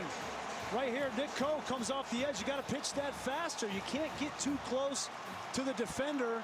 Browning holds onto it too long, and Coe just gets a mitt on it, creates a huge turnover for Auburn. And the red zone defense continues to be the story here.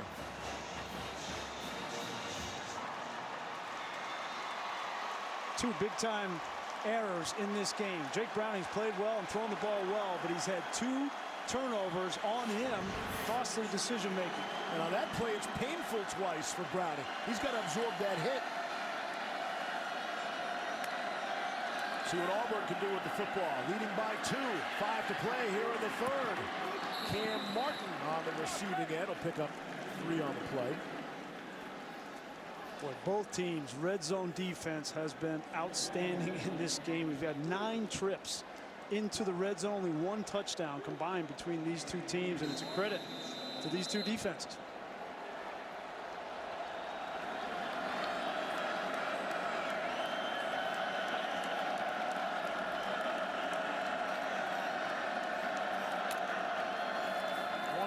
Stidham has the football. Hands off. It's Martin. And running right into him was Tevis Bartlett. Yeah, Tevis Bartlett has moved from his Sam end of line of scrimmage position in the spring, moved back inside to Will. This Washington defense lost 2 really good linebackers in Azim Victor and Keyshawn Bierria off of last year's team. They've tried to find the replacements on the inside between Ben Burr-Kibben, DJ Beavers, and Tevis Bartlett. And I think this defense is heating up now, too. 3rd down and 10.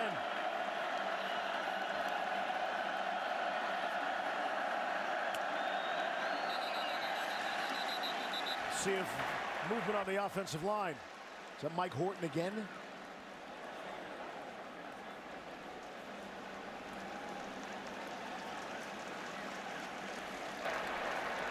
Offside. Defense number 99 jumped in the neutral zone, forcing the offense to react. 5-yard penalty, still 3rd down. Greg Gaines in the neutral zone. My apologies to Mike Horton and his entire family.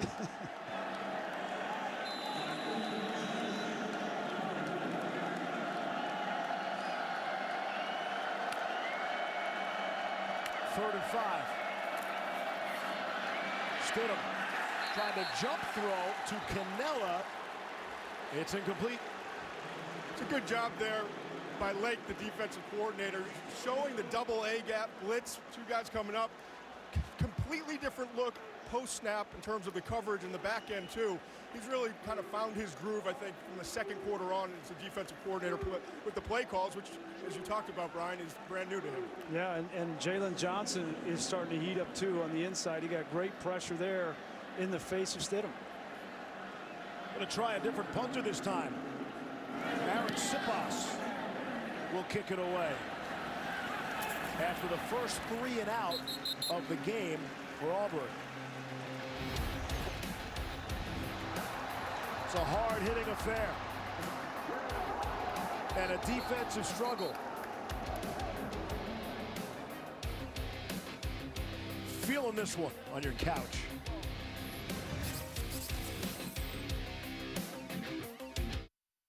Steve, Brian, Todd, back to you. Cassidy, thank you.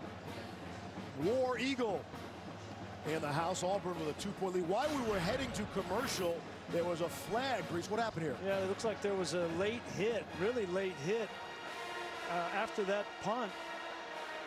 A dangerous hit there. You can see the whistle's already been blown, and that was a good call by the official. Adds another 15 yards onto this drive for Washington.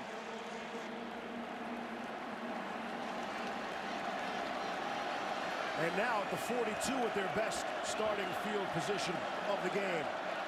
Trailing by 2. Browning thrown off the back foot.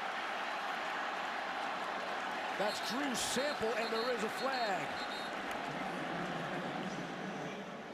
There's a Houdini move there by Jake Browning. It was a free rusher right in his face. Williams came scot-free. He just sidestepped and got the ball to his receiver. Maybe block in the back. Illegal block in the back. Offense number 2. 10-yard penalty from the end of the run. Repeat, first down. So that's on Aaron Fuller, the receiver. Hey, just to clean up one note, when Browning threw the pitch and fumbled, that was Washington's first red zone turnover in nearly 3 years. September 19th, 2015. Nick Coe forcing the issue. Wow. A rarity indeed. 3.5 to play. It's been a thrilling defensive struggle. Still trying to catch your breath. 1st and 5 after the marker. Here's Browning, and I think it's coming back. Let's see. Looked like the Tigers jumped. Might have been Moultrie. Offside. Defense number 55. 5-yard penalty. That yardage results in a first down. That is T.D. Moultrie, the sophomore from Birmingham, and they'll move the chains. If you're Jake Browning right now, you're taking a breath. Okay, you've had some good plays, you've had some bad plays, the fumble obviously, but what a golden opportunity you have here in a 2-point game with the ball on the plus 47-yard line to settle everybody down and execute the offense. Hand off to Gaskin, and he's going to be dropped for a loss. Jamel Dean was the first man on the spot. Whenever you have secondary players making a hit on your running back in running plays 2 yards downfield, what does that tell you? You want to go over the top, okay? They're too close to the line of scrimmage if a corner and a safety are making plays right around the line of scrimmage. So don't be shocked if they take a shot. Jamel Dean is a big quarterback, 6'2", 208.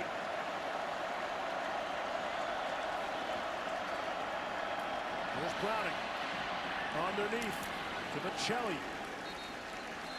He's inside the 45, gain of 4. Darrell Williams will stop. Brings up a big 3rd down here in this 3rd quarter. I think this game is going to be decided in 2 areas. Red zone, obviously, which has been the story so far, and 3rd downs. And Jake Browning, with his experience, should be able to operate here. I'll give you a 3rd area. How about kicking game? Yep. Somebody's going to have to make a big field goal here. 3rd and 6.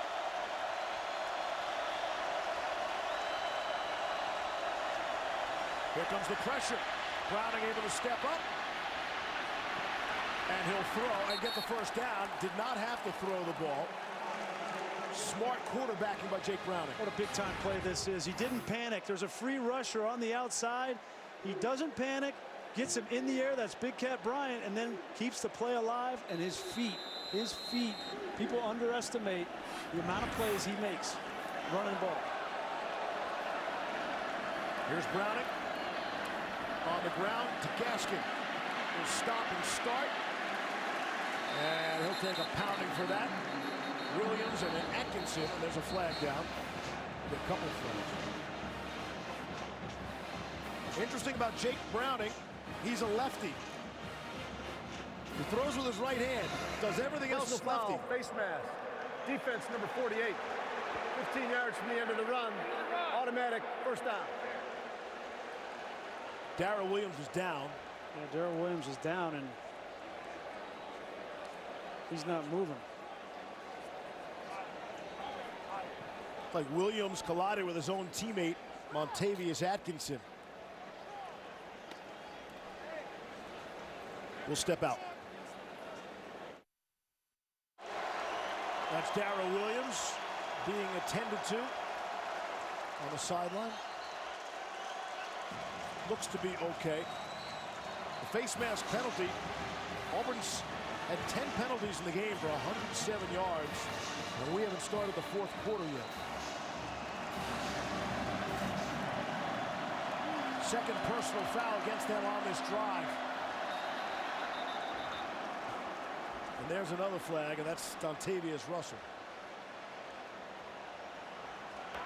Offside with contact. Defense number 95. 5-yard penalty. Still first down. Wow, this is getting a little out of hand for Auburn. There's too many flags down on the field. Started with the late hit, personal foul on the punt return. They've had personal foul face mask penalties. They've been offsides and undisciplined. Kevin Steele needs to get this group in order. Third straight trip into the red zone for Washington, including this 1st and 5 from the 15. Browning on the ground to Ahmed. He wants to live outside. And he's knocked out of bounds by Jamel Dean. And they'll give him the first down. Boy, and if I'm Washington, I'm going to get Ahmed on the field and Gaskin at the same time. I love when they get in that wildcat formation with Gaskin, and then they use Ahmed as the perimeter run guy. It's been very effective. There is Ahmed.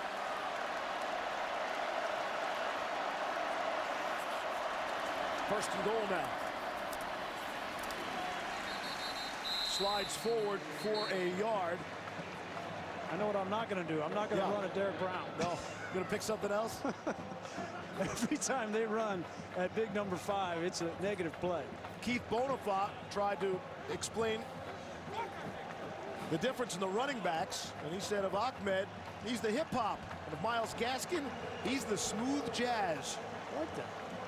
And here's the music reference for the afternoon. Third quarter is complete. The winning quarter, the fourth quarter on the way in a 2-point game. We'll be back after this in a word from our ABC stations.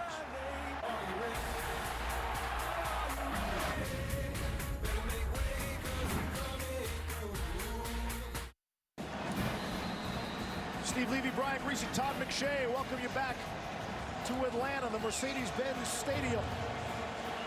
Fourth quarter is about to get underway.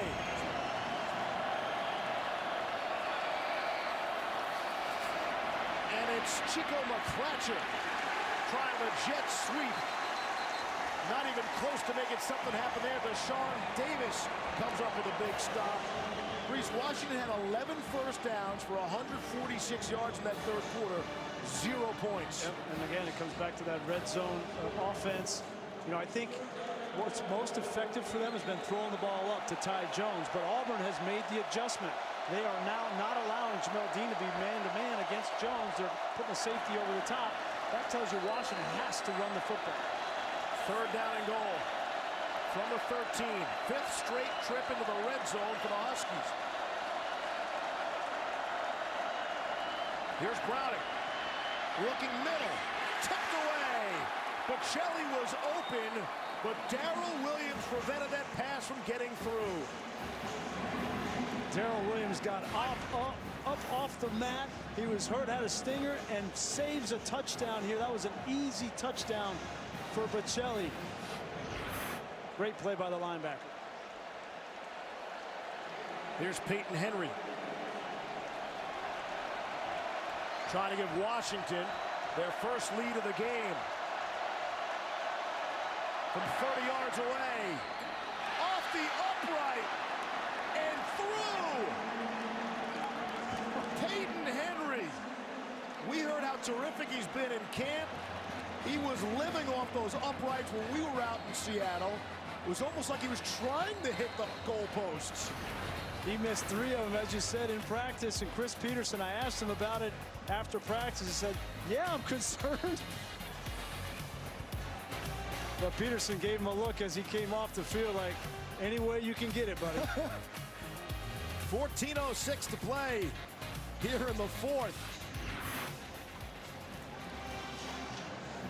And the Huskies have their first lead of the game, 16-15. Looking back with our 4 points by Sheridan drive recap. That's the missed opportunities for Washington in the second half. And, yeah, they keep kicking these field goals, but penalty on Bocelli certainly cost them. The missed field goal in the 3rd quarter, the mistake. I mean, how many mistakes can you make and still go on the road, okay, in this environment on a big stage and come out with a victory on the back end? You just wonder how those mistakes will play into the end of this one. It's going to be Whitlow. And there's our first opportunity for the new fair catch rule. You know, those seminars really pay off, Grease, when you and McShay are on the islands in Massachusetts having a blast in Nantucket. And Josh Hoffman, our producer, and I are sweating it out at the rules seminar. Okay, tell us the fair rule. Catch, anything inside the 25, they'll bring it out to the 25 for you, as if it were a touchback. Trying to get the kickoff collision out of the game as much as possible. Okay, player safety, you say. Player safety first. We're all about the player safety. I think it's a good rule. I think it's a good rule. There's more concussions on kickoffs than any other play. It's almost 2-1 in football. That was Nantucket, you fancy people. There's Ryan Davis on the screen. Out beyond the 30. Time for our Aflac trivia question. Only two schools have produced at least one 1,000-yard rusher each season since 2009. Ooh, can you name them? I'll go with Auburn for sure. Yeah. I don't think, well, Washington's had a bunch, right? From going back Chris Polk and Bishop Sankey. I'm going to go with Boise. Did you see the card? I didn't see the. Did you see the card? Oh. Yeah, there's the answer. Auburn and Boise State. Thank you. There you go. Oh, you're going to take credit for that, too. Our Aflac trivia question. I didn't see the card. Really? Those big letters? People in the crowd saw the answer. I read it in the notes. Okay? Yeah, prepared. You're reading the notes, too, I'm sure. 3rd down and 1. Number 34. Still got Chandler Cox in the game. No tailback on 3rd and short. It's Ryan Davis right in front of Stidham. Stidham's going to throw, and it is Davis. He's got the first down. He's out to the 40-yard line. That gives you a little bit of the window into Gus Malzahn and the respect that he has for this Washington defensive front on 3rd and short. He goes play action and throw the ball quick to Davis on the outside. This game has really come down to 2 offensive-minded head coaches and coordinators trying to figure out how to move the ball and score against 2 really good defenses. Touchdowns are in short display here. Stidham the throw. Went for the big shot. Off the hand of Nate Craig Myers, and a marker comes down.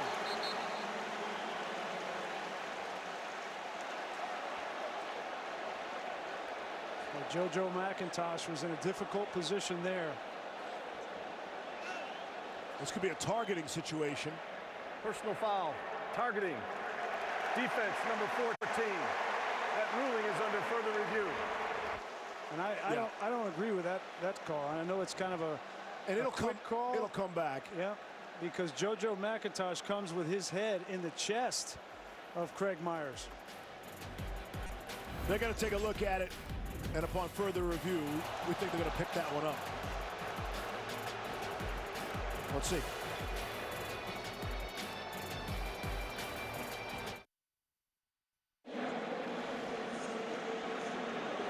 They're going to let JoJo McIntosh stay in the game. He's going to be allowed to hang around a little longer. They overturned that targeting call. It was a good reversal by replay. Yeah. I could see the officials on the field from their angles thinking he got hit in the head. They threw the flag. Replay did the right thing, reversed the call. And that's one of those when in doubt, throw it. Protect on player safety. Bill Lamonier, our rules expert. 20 years an official in the Big Ten. 15 as the head cheese.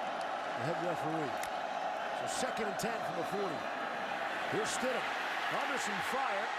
And he'll just throw that one away. Miles Bryant coming. And that did not get back to the line of scrimmage. So that should be intentional grounding, of course, yeah. That ball clearly did not get past the line of scrimmage, and it's a good call.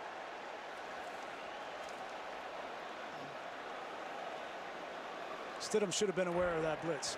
Intentional grounding. Offense number 8. The ball never made it back to the line of scrimmage. Lost it down at the spot of the foul. 3rd down. You had a slow developing screen, Steve, and you can't run a slow developing screen into a blitz like that. As a quarterback, that's your job, is to manage that situation, identify the blitz, either check out into another play, call timeout or something, but you can't do that.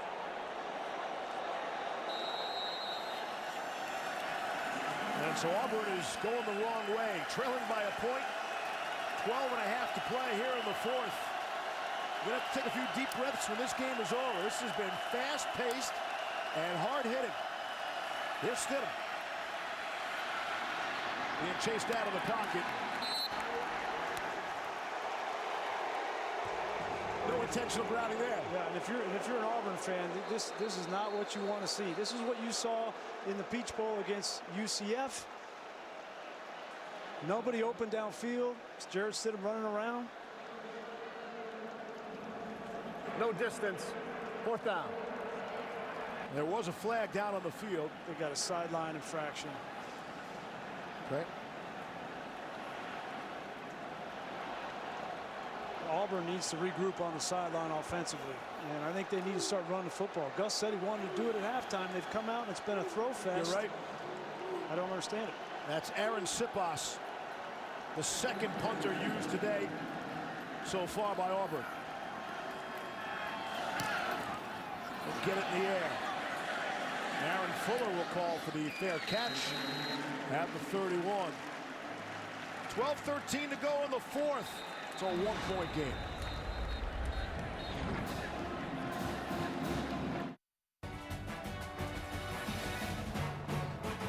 We've seen 2 spectacular touchdowns, especially that one by Quentin Pounds.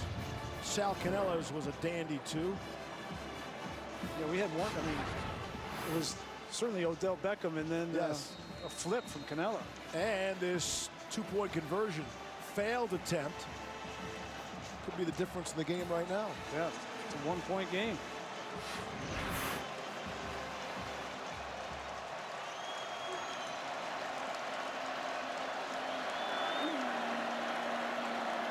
First down and 10 for Washington. On their own 31, trying to go back shoulder. There is a penalty down. Ty Jones brought it down. We'll check the marker. Last time I thought Ty Jones got away with a push-off. Pass interference. Offense number 20. 15 yards from the previous spot. Repeat 1st down. And this time I thought it should have been a no call, so it's pretty much even. Nullifies a 22-yard reception. Bill Lamagna, you guys don't do makeup calls, right? Not at all. You're joking, Bill. You got to worry about what the grader's going to say, not what we're going to say. Got it. All right. We'll let that slide. I like the play call. I would continue to throw the ball down the field to Ty Jones and Fuller, because Benogany's making his first start at corner, and Jamel Dean has a cast on his hand. 1st and 25.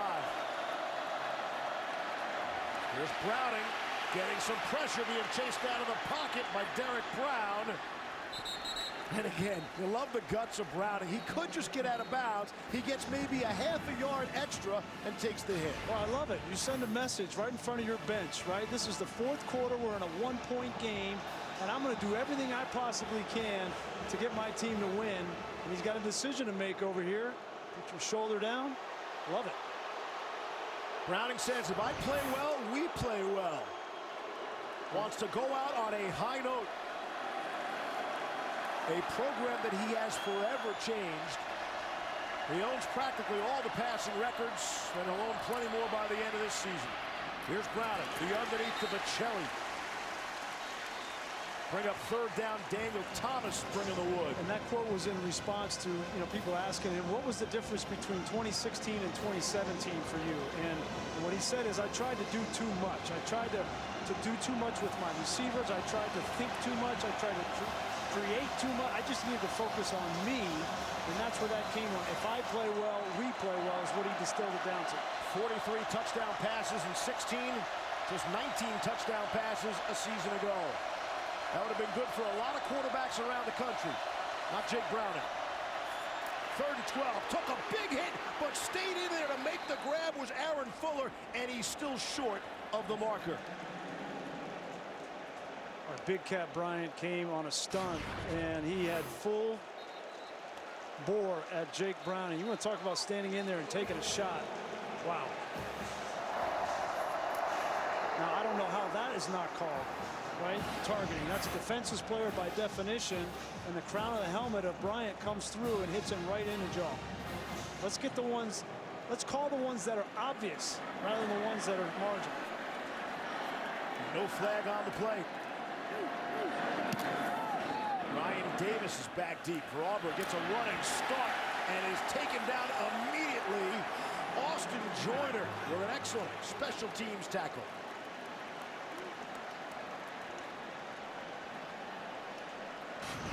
There's a flag down now. Hey, Bill, go back. You agree with that? This is targeting by Bryant here? I see forcible contact to the head neck area, so whether he used the crown of the helmet or hit him with the shoulder. But I saw forcible contact that turned his head there. And that's a dangerous hit right there. That is what we're trying to get out of the game. The whole reason for these rules and player safety.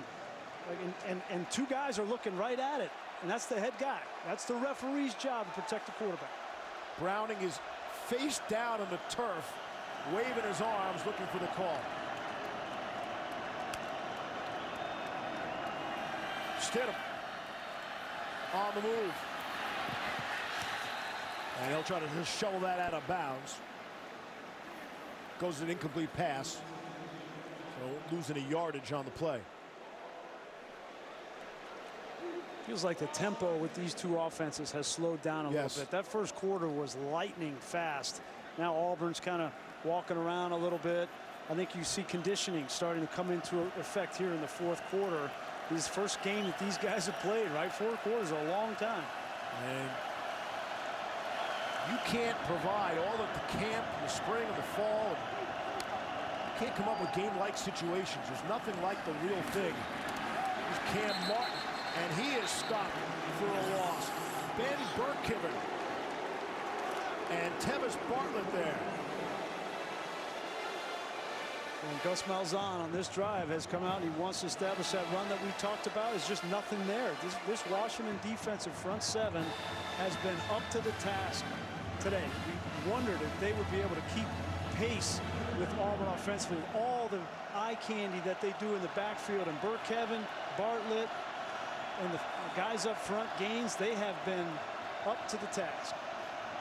We have hardly mentioned Burkheaven's name. Hard to recognize him out the flowing rocks from a year ago. And with 1 second to snap it, Auburn has to spend a timeout. This was a really crisp first half. And we've seen a lot of sloppy play in the second half and a lack of discipline. A whole lot of penalty flags coming in a 1-point game. Want to take a moment now to honor those who served. Brought to you by Navy Federal Credit Union. Washington linebacker Benning Potoa'e's credits his success on the field and in the classroom to the military discipline instilled by his father on the left there. Are you going to mess with that Army Master Sergeant? Nope. I don't think so. Yes, sir, and no, sir. Don't mess with either one of them. 3 tours of duty for Mr. Potoa'e. Here's Jarrett Stidham to throw with a man in his face. Underneath and wide open was Chandler Cox. Found a seam indeed. Great job by Stidham with patience, and Chandler Cox, just a savvy football player. Only rushed 2 initially, so he releases out.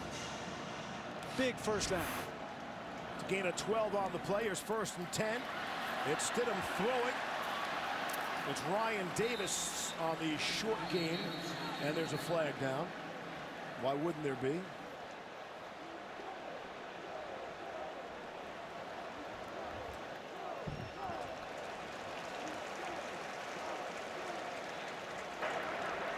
Personal foul, face mask, defense number 23. 15 yards from the end of the run, automatic first down. As penalties continue to pile up here.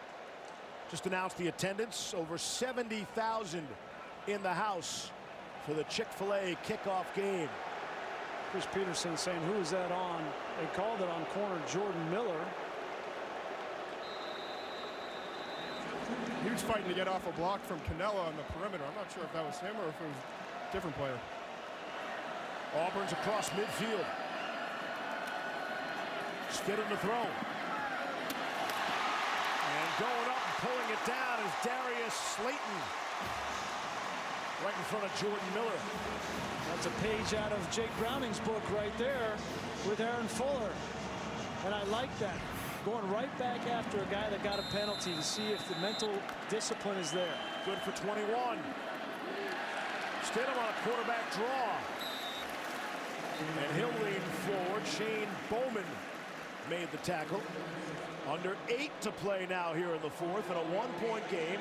The experts all expected this to be a tight game, one that we will be talking about regardless of how it ends for the next 3 months. Getting to that point where it's all hands on deck. If you need Jarrett Stidham to run the ball in the red zone here, then that's what you need to do.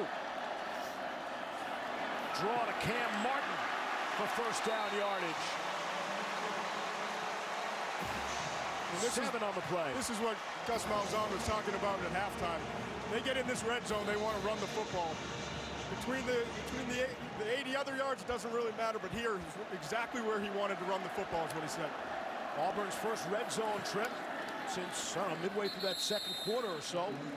Todd, I don't know why Washington, knowing that, is still keeping both safeties deep. Rapp and McIntosh are still deep. They need to get up around the line of scrimmage, right? And they're two excellent run defenders, too.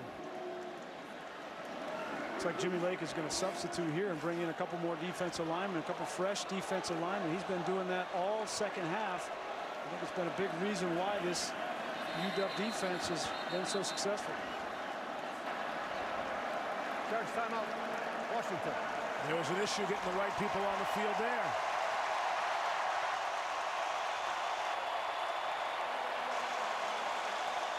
So each team has already used a timeout. They might desperately need back in the last 7 minutes. That's a great point. There's a lot of plays in this game. The 2-point conversion that was missed, the penalties, some of the mistakes. There's a lot of plays in this game that you're going to look back and point to say that could have been the difference. So here's what I want to know from you, Brees. And you can't say it's a combination of the two, okay?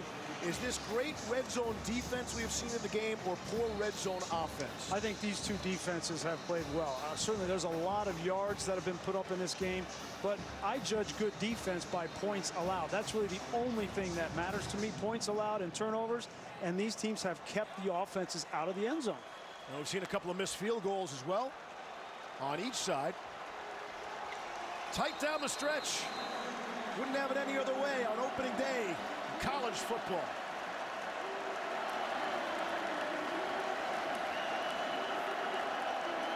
Second down and 8. Who's going to make a play here? Stidham puts it in the belly of Cam Martin. Maybe a yard. Poroahi, as we're just talking about him and his military family, he comes up with a stop. This is the area of the field where I really like the usage of Chandler Cox. You know, that's typically where the ball goes in the run game. It follows number 27, and Jimmy Lake knows that. But Cox now comes out of the game because of the third down passing situation. So now you need one of these receivers to make a play. You can't be thinking field goal here. There's too much time, plus the field goals aren't a gimme here today anyway. Have to be thinking 6. And on 3rd and 7, on the ground. It's Whitlow into the end zone. Touchdown.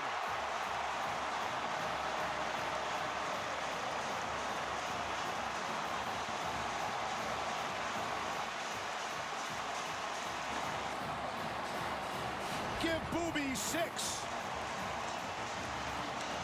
Great push up front, the left side, Prince Tega Wanogo, Marcaro Harrell, 77 and 76 get the push on Greg Gaines. Malzahn wanted to run the football, and he did.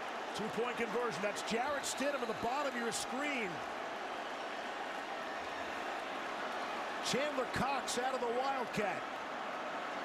Failed two-point conversion in the first half was critical. Cox is going to throw it, and it's going to be knocked away. Byron Murphy. Big-time play from Byron Murphy. Recognizing in Wildcat, it's going to come downhill, but it'll still a pass. Big finish coming up.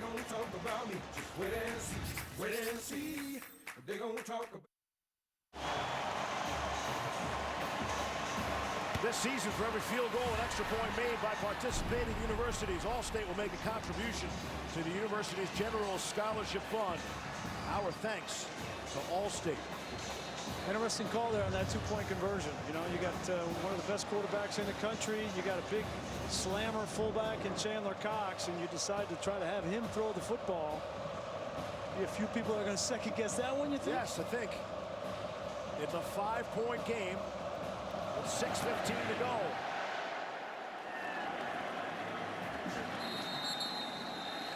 Touchback, bring it out to the 25. Washington football, but here's Cassidy.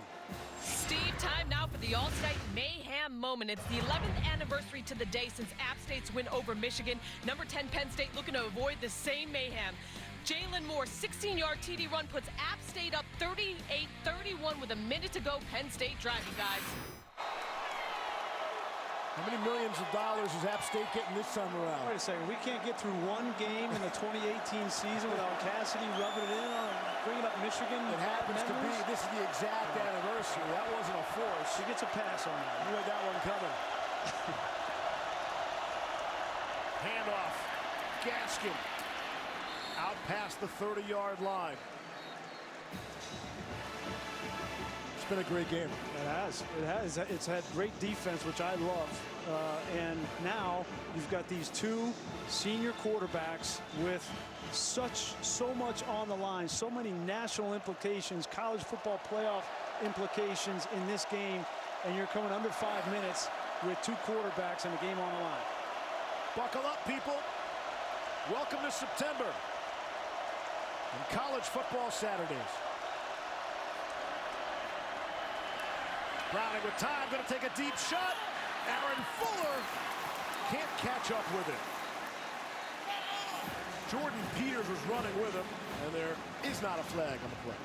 Great job by Jordan Peters. Fuller has abused this secondary all day on that fade route. A lot of them have been back shoulders, but great position and coverage from Jordan Peters on that play.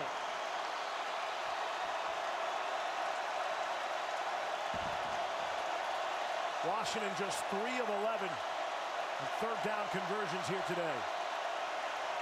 See if they can pick this one up.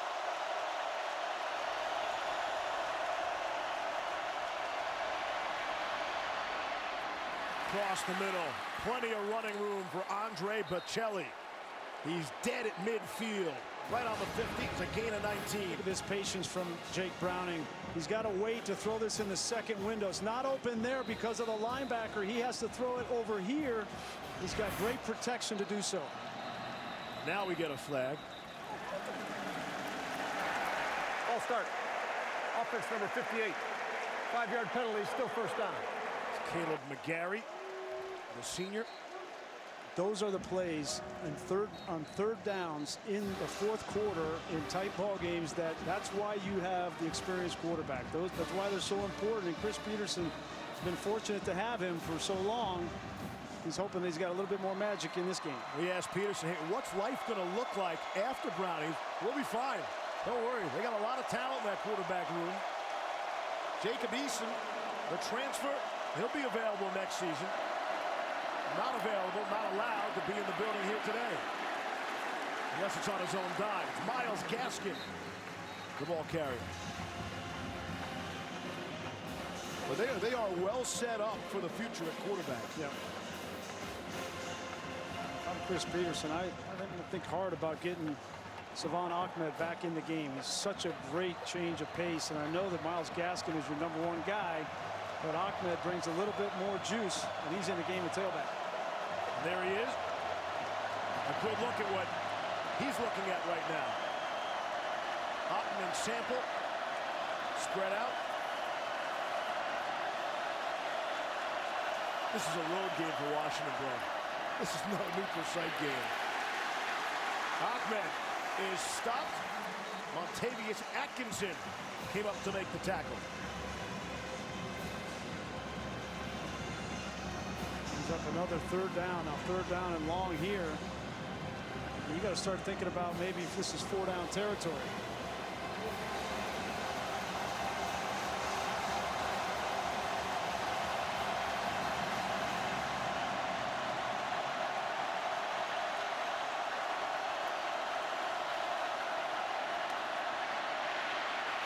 Browning looking to escape, and he has the 1st down yardage. Jake Browning doing whatever it takes. Big time. We talked about it on the last drive with Auburn offensively. Whatever these quarterbacks need to do, Stidham running in the red zone, and now Jake Browning making another play with his feet on 3rd down. He had to have it, and he got it. Two quarterbacks who have established a bit of a relationship from the Manning passing camps. A duel to the finish here today in Atlanta. Number 38. Browning throws, and it's too high for Aaron Fuller. 2nd and 10. Wow, that was a great opportunity there for Washington. Browning knew he was protected. Great blitz pickup. Hilbers in the place of Trey Adams picks it up, and if Fuller catches that football, Washington might have been in business. Hilbers has done well in relief of Trey Adams, the preseason All-American. It's been surprising. We haven't had to call his name once today. That means he's doing a good job. Yep.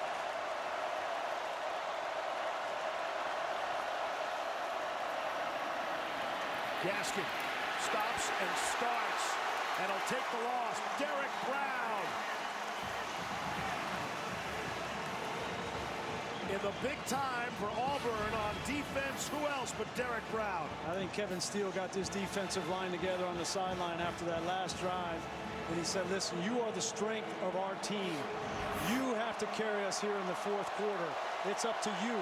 Play like you can play, and they're coming out in a concerted effort this drive. And the clock really starting to become a factor now inside 2.5. 5 receivers for Jake Browning. Didn't like the first look. Now he's in all sorts of trouble. And he'll go down. Big Cat Bryant. Number 1 in your program. Maybe number 1 in your heart, depending upon who you're rooting for. 4th down. And the only way Jake Browning goes down after that long extending the play is if you have great coverage downfield. So give that secondary credit here. And now a decision for Chris Peterson, 4th and 15. I think you've got to go for it. You got to go for it, yeah. I mean, remember, they had to burn a timeout when they were on defense because of a personnel issue as well. So, yeah. All-out blitz. 4th and 16. Here they come. Browning not going to get out of there. Montavious Russell running down the field. You can't hear anything. The Auburn sideline has exploded in joy.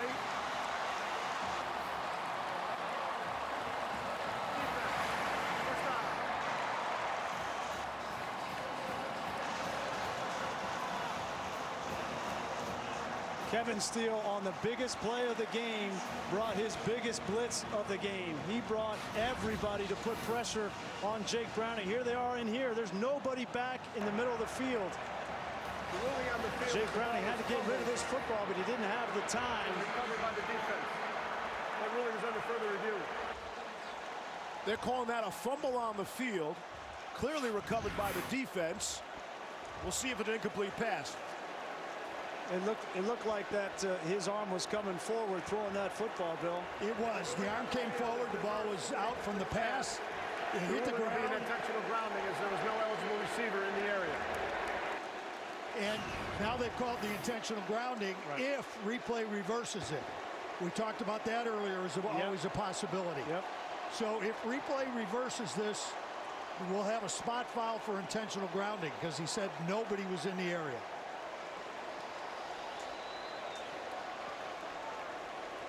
Wow, a lot going on in this play. They had to have it. They all out pressure. Now Myles Gaskin, number 9, is right there in the area. Just gets up. You might see that on the replay as well, huh, Bill? That's a possibility. It's still the referee's call, though, about in the area. Replay will not involve itself over number 9.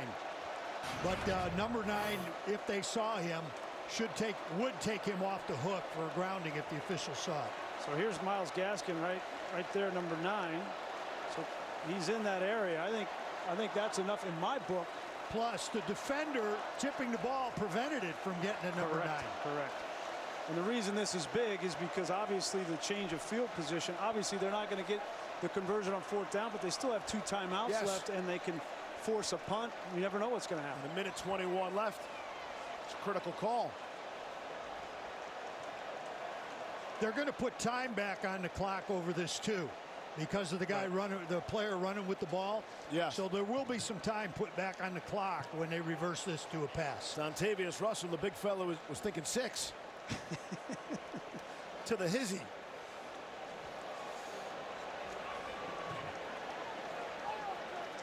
Another stop from this Auburn defense, right? When they needed it the most, that defensive line showed up.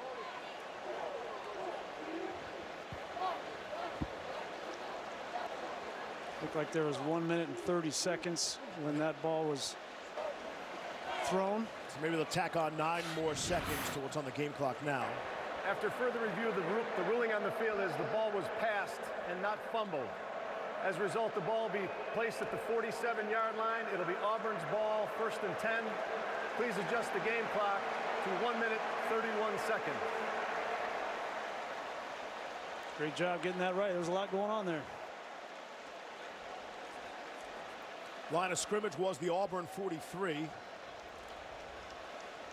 So the last 3 defensive plays by that Auburn defense, there's Dontavius. He's still thinking about what might have been. Last 3 defensive plays by Auburn.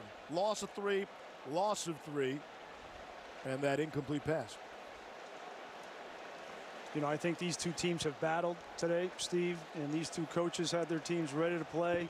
And we talked about all the national implications and college football playoff implications. Looks like they're going with the grounding by where they're putting the sticks. And I think at the end of the day, one of these teams is going to lose, right? But I don't think it knocks them out of the playoff conversation because of how evenly matched this game has been. That's a great point. What you couldn't do, either school, is get blown out here today. Right.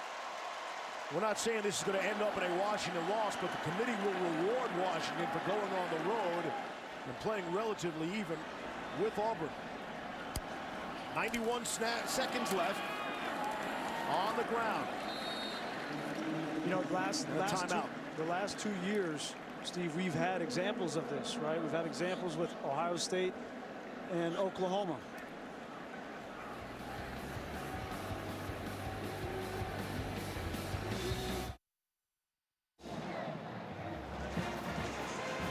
Mike Reese, before you were so rudely interrupted by that timeout and commercial, these critical games have set the tone for a season. I think the examples of Oklahoma and Ohio State the last 2 years have shown that you're not out of it if you lose, if you go on the road and compete in those early games.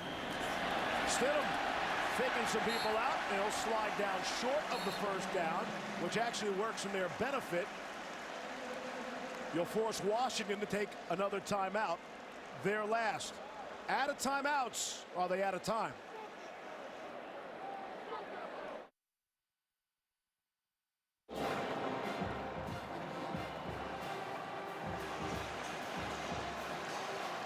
Back for 3rd and 2. That's Jarrett Stidham. The top of your screen there, out of the Wildcat, it's Whitlow. He's got the first down yardage. JoJo McIntosh can knock him in it tomorrow, and it's not going to make a difference. Here's Cassidy. Thanks, Steve. Back to Happy Valley after Trace McSorley tied things up at 38. Chandler Stanton going for a 56-yard game-winning field goal. No good. That game is heading to overtime. And coming up at 8 Eastern on ABC, Nick Saban and number 1 Alabama in Orlando taking on Louisville. 8 Eastern again here on ABC. Back to you. Cassidy, thank you. What a hard-fought game this was. Yes. And two quarterbacks that braved it out, gutted it out. Jake Browning was under duress most of the game. It's unbelievable throws. But really, it came down to the two defenses. And Auburn just had a little bit more in the tank. Especially in the red zone, opportunities that will lament both schools. They look at film this week. Final 30 seconds of this one. Forget about us. We came. Representing themselves well. Yes, representing themselves well. Yeah. And if Washington, which it looks like they have the squad, to compete in the Pac-12, they're going to have to run the table, in my opinion. There is no more margin for error. That's the thing to learn about Washington in this whole game. Auburn, on the flip side, has earned us a little bit of insurance for that really difficult schedule with Alabama and Georgia. Down to Todd McShay.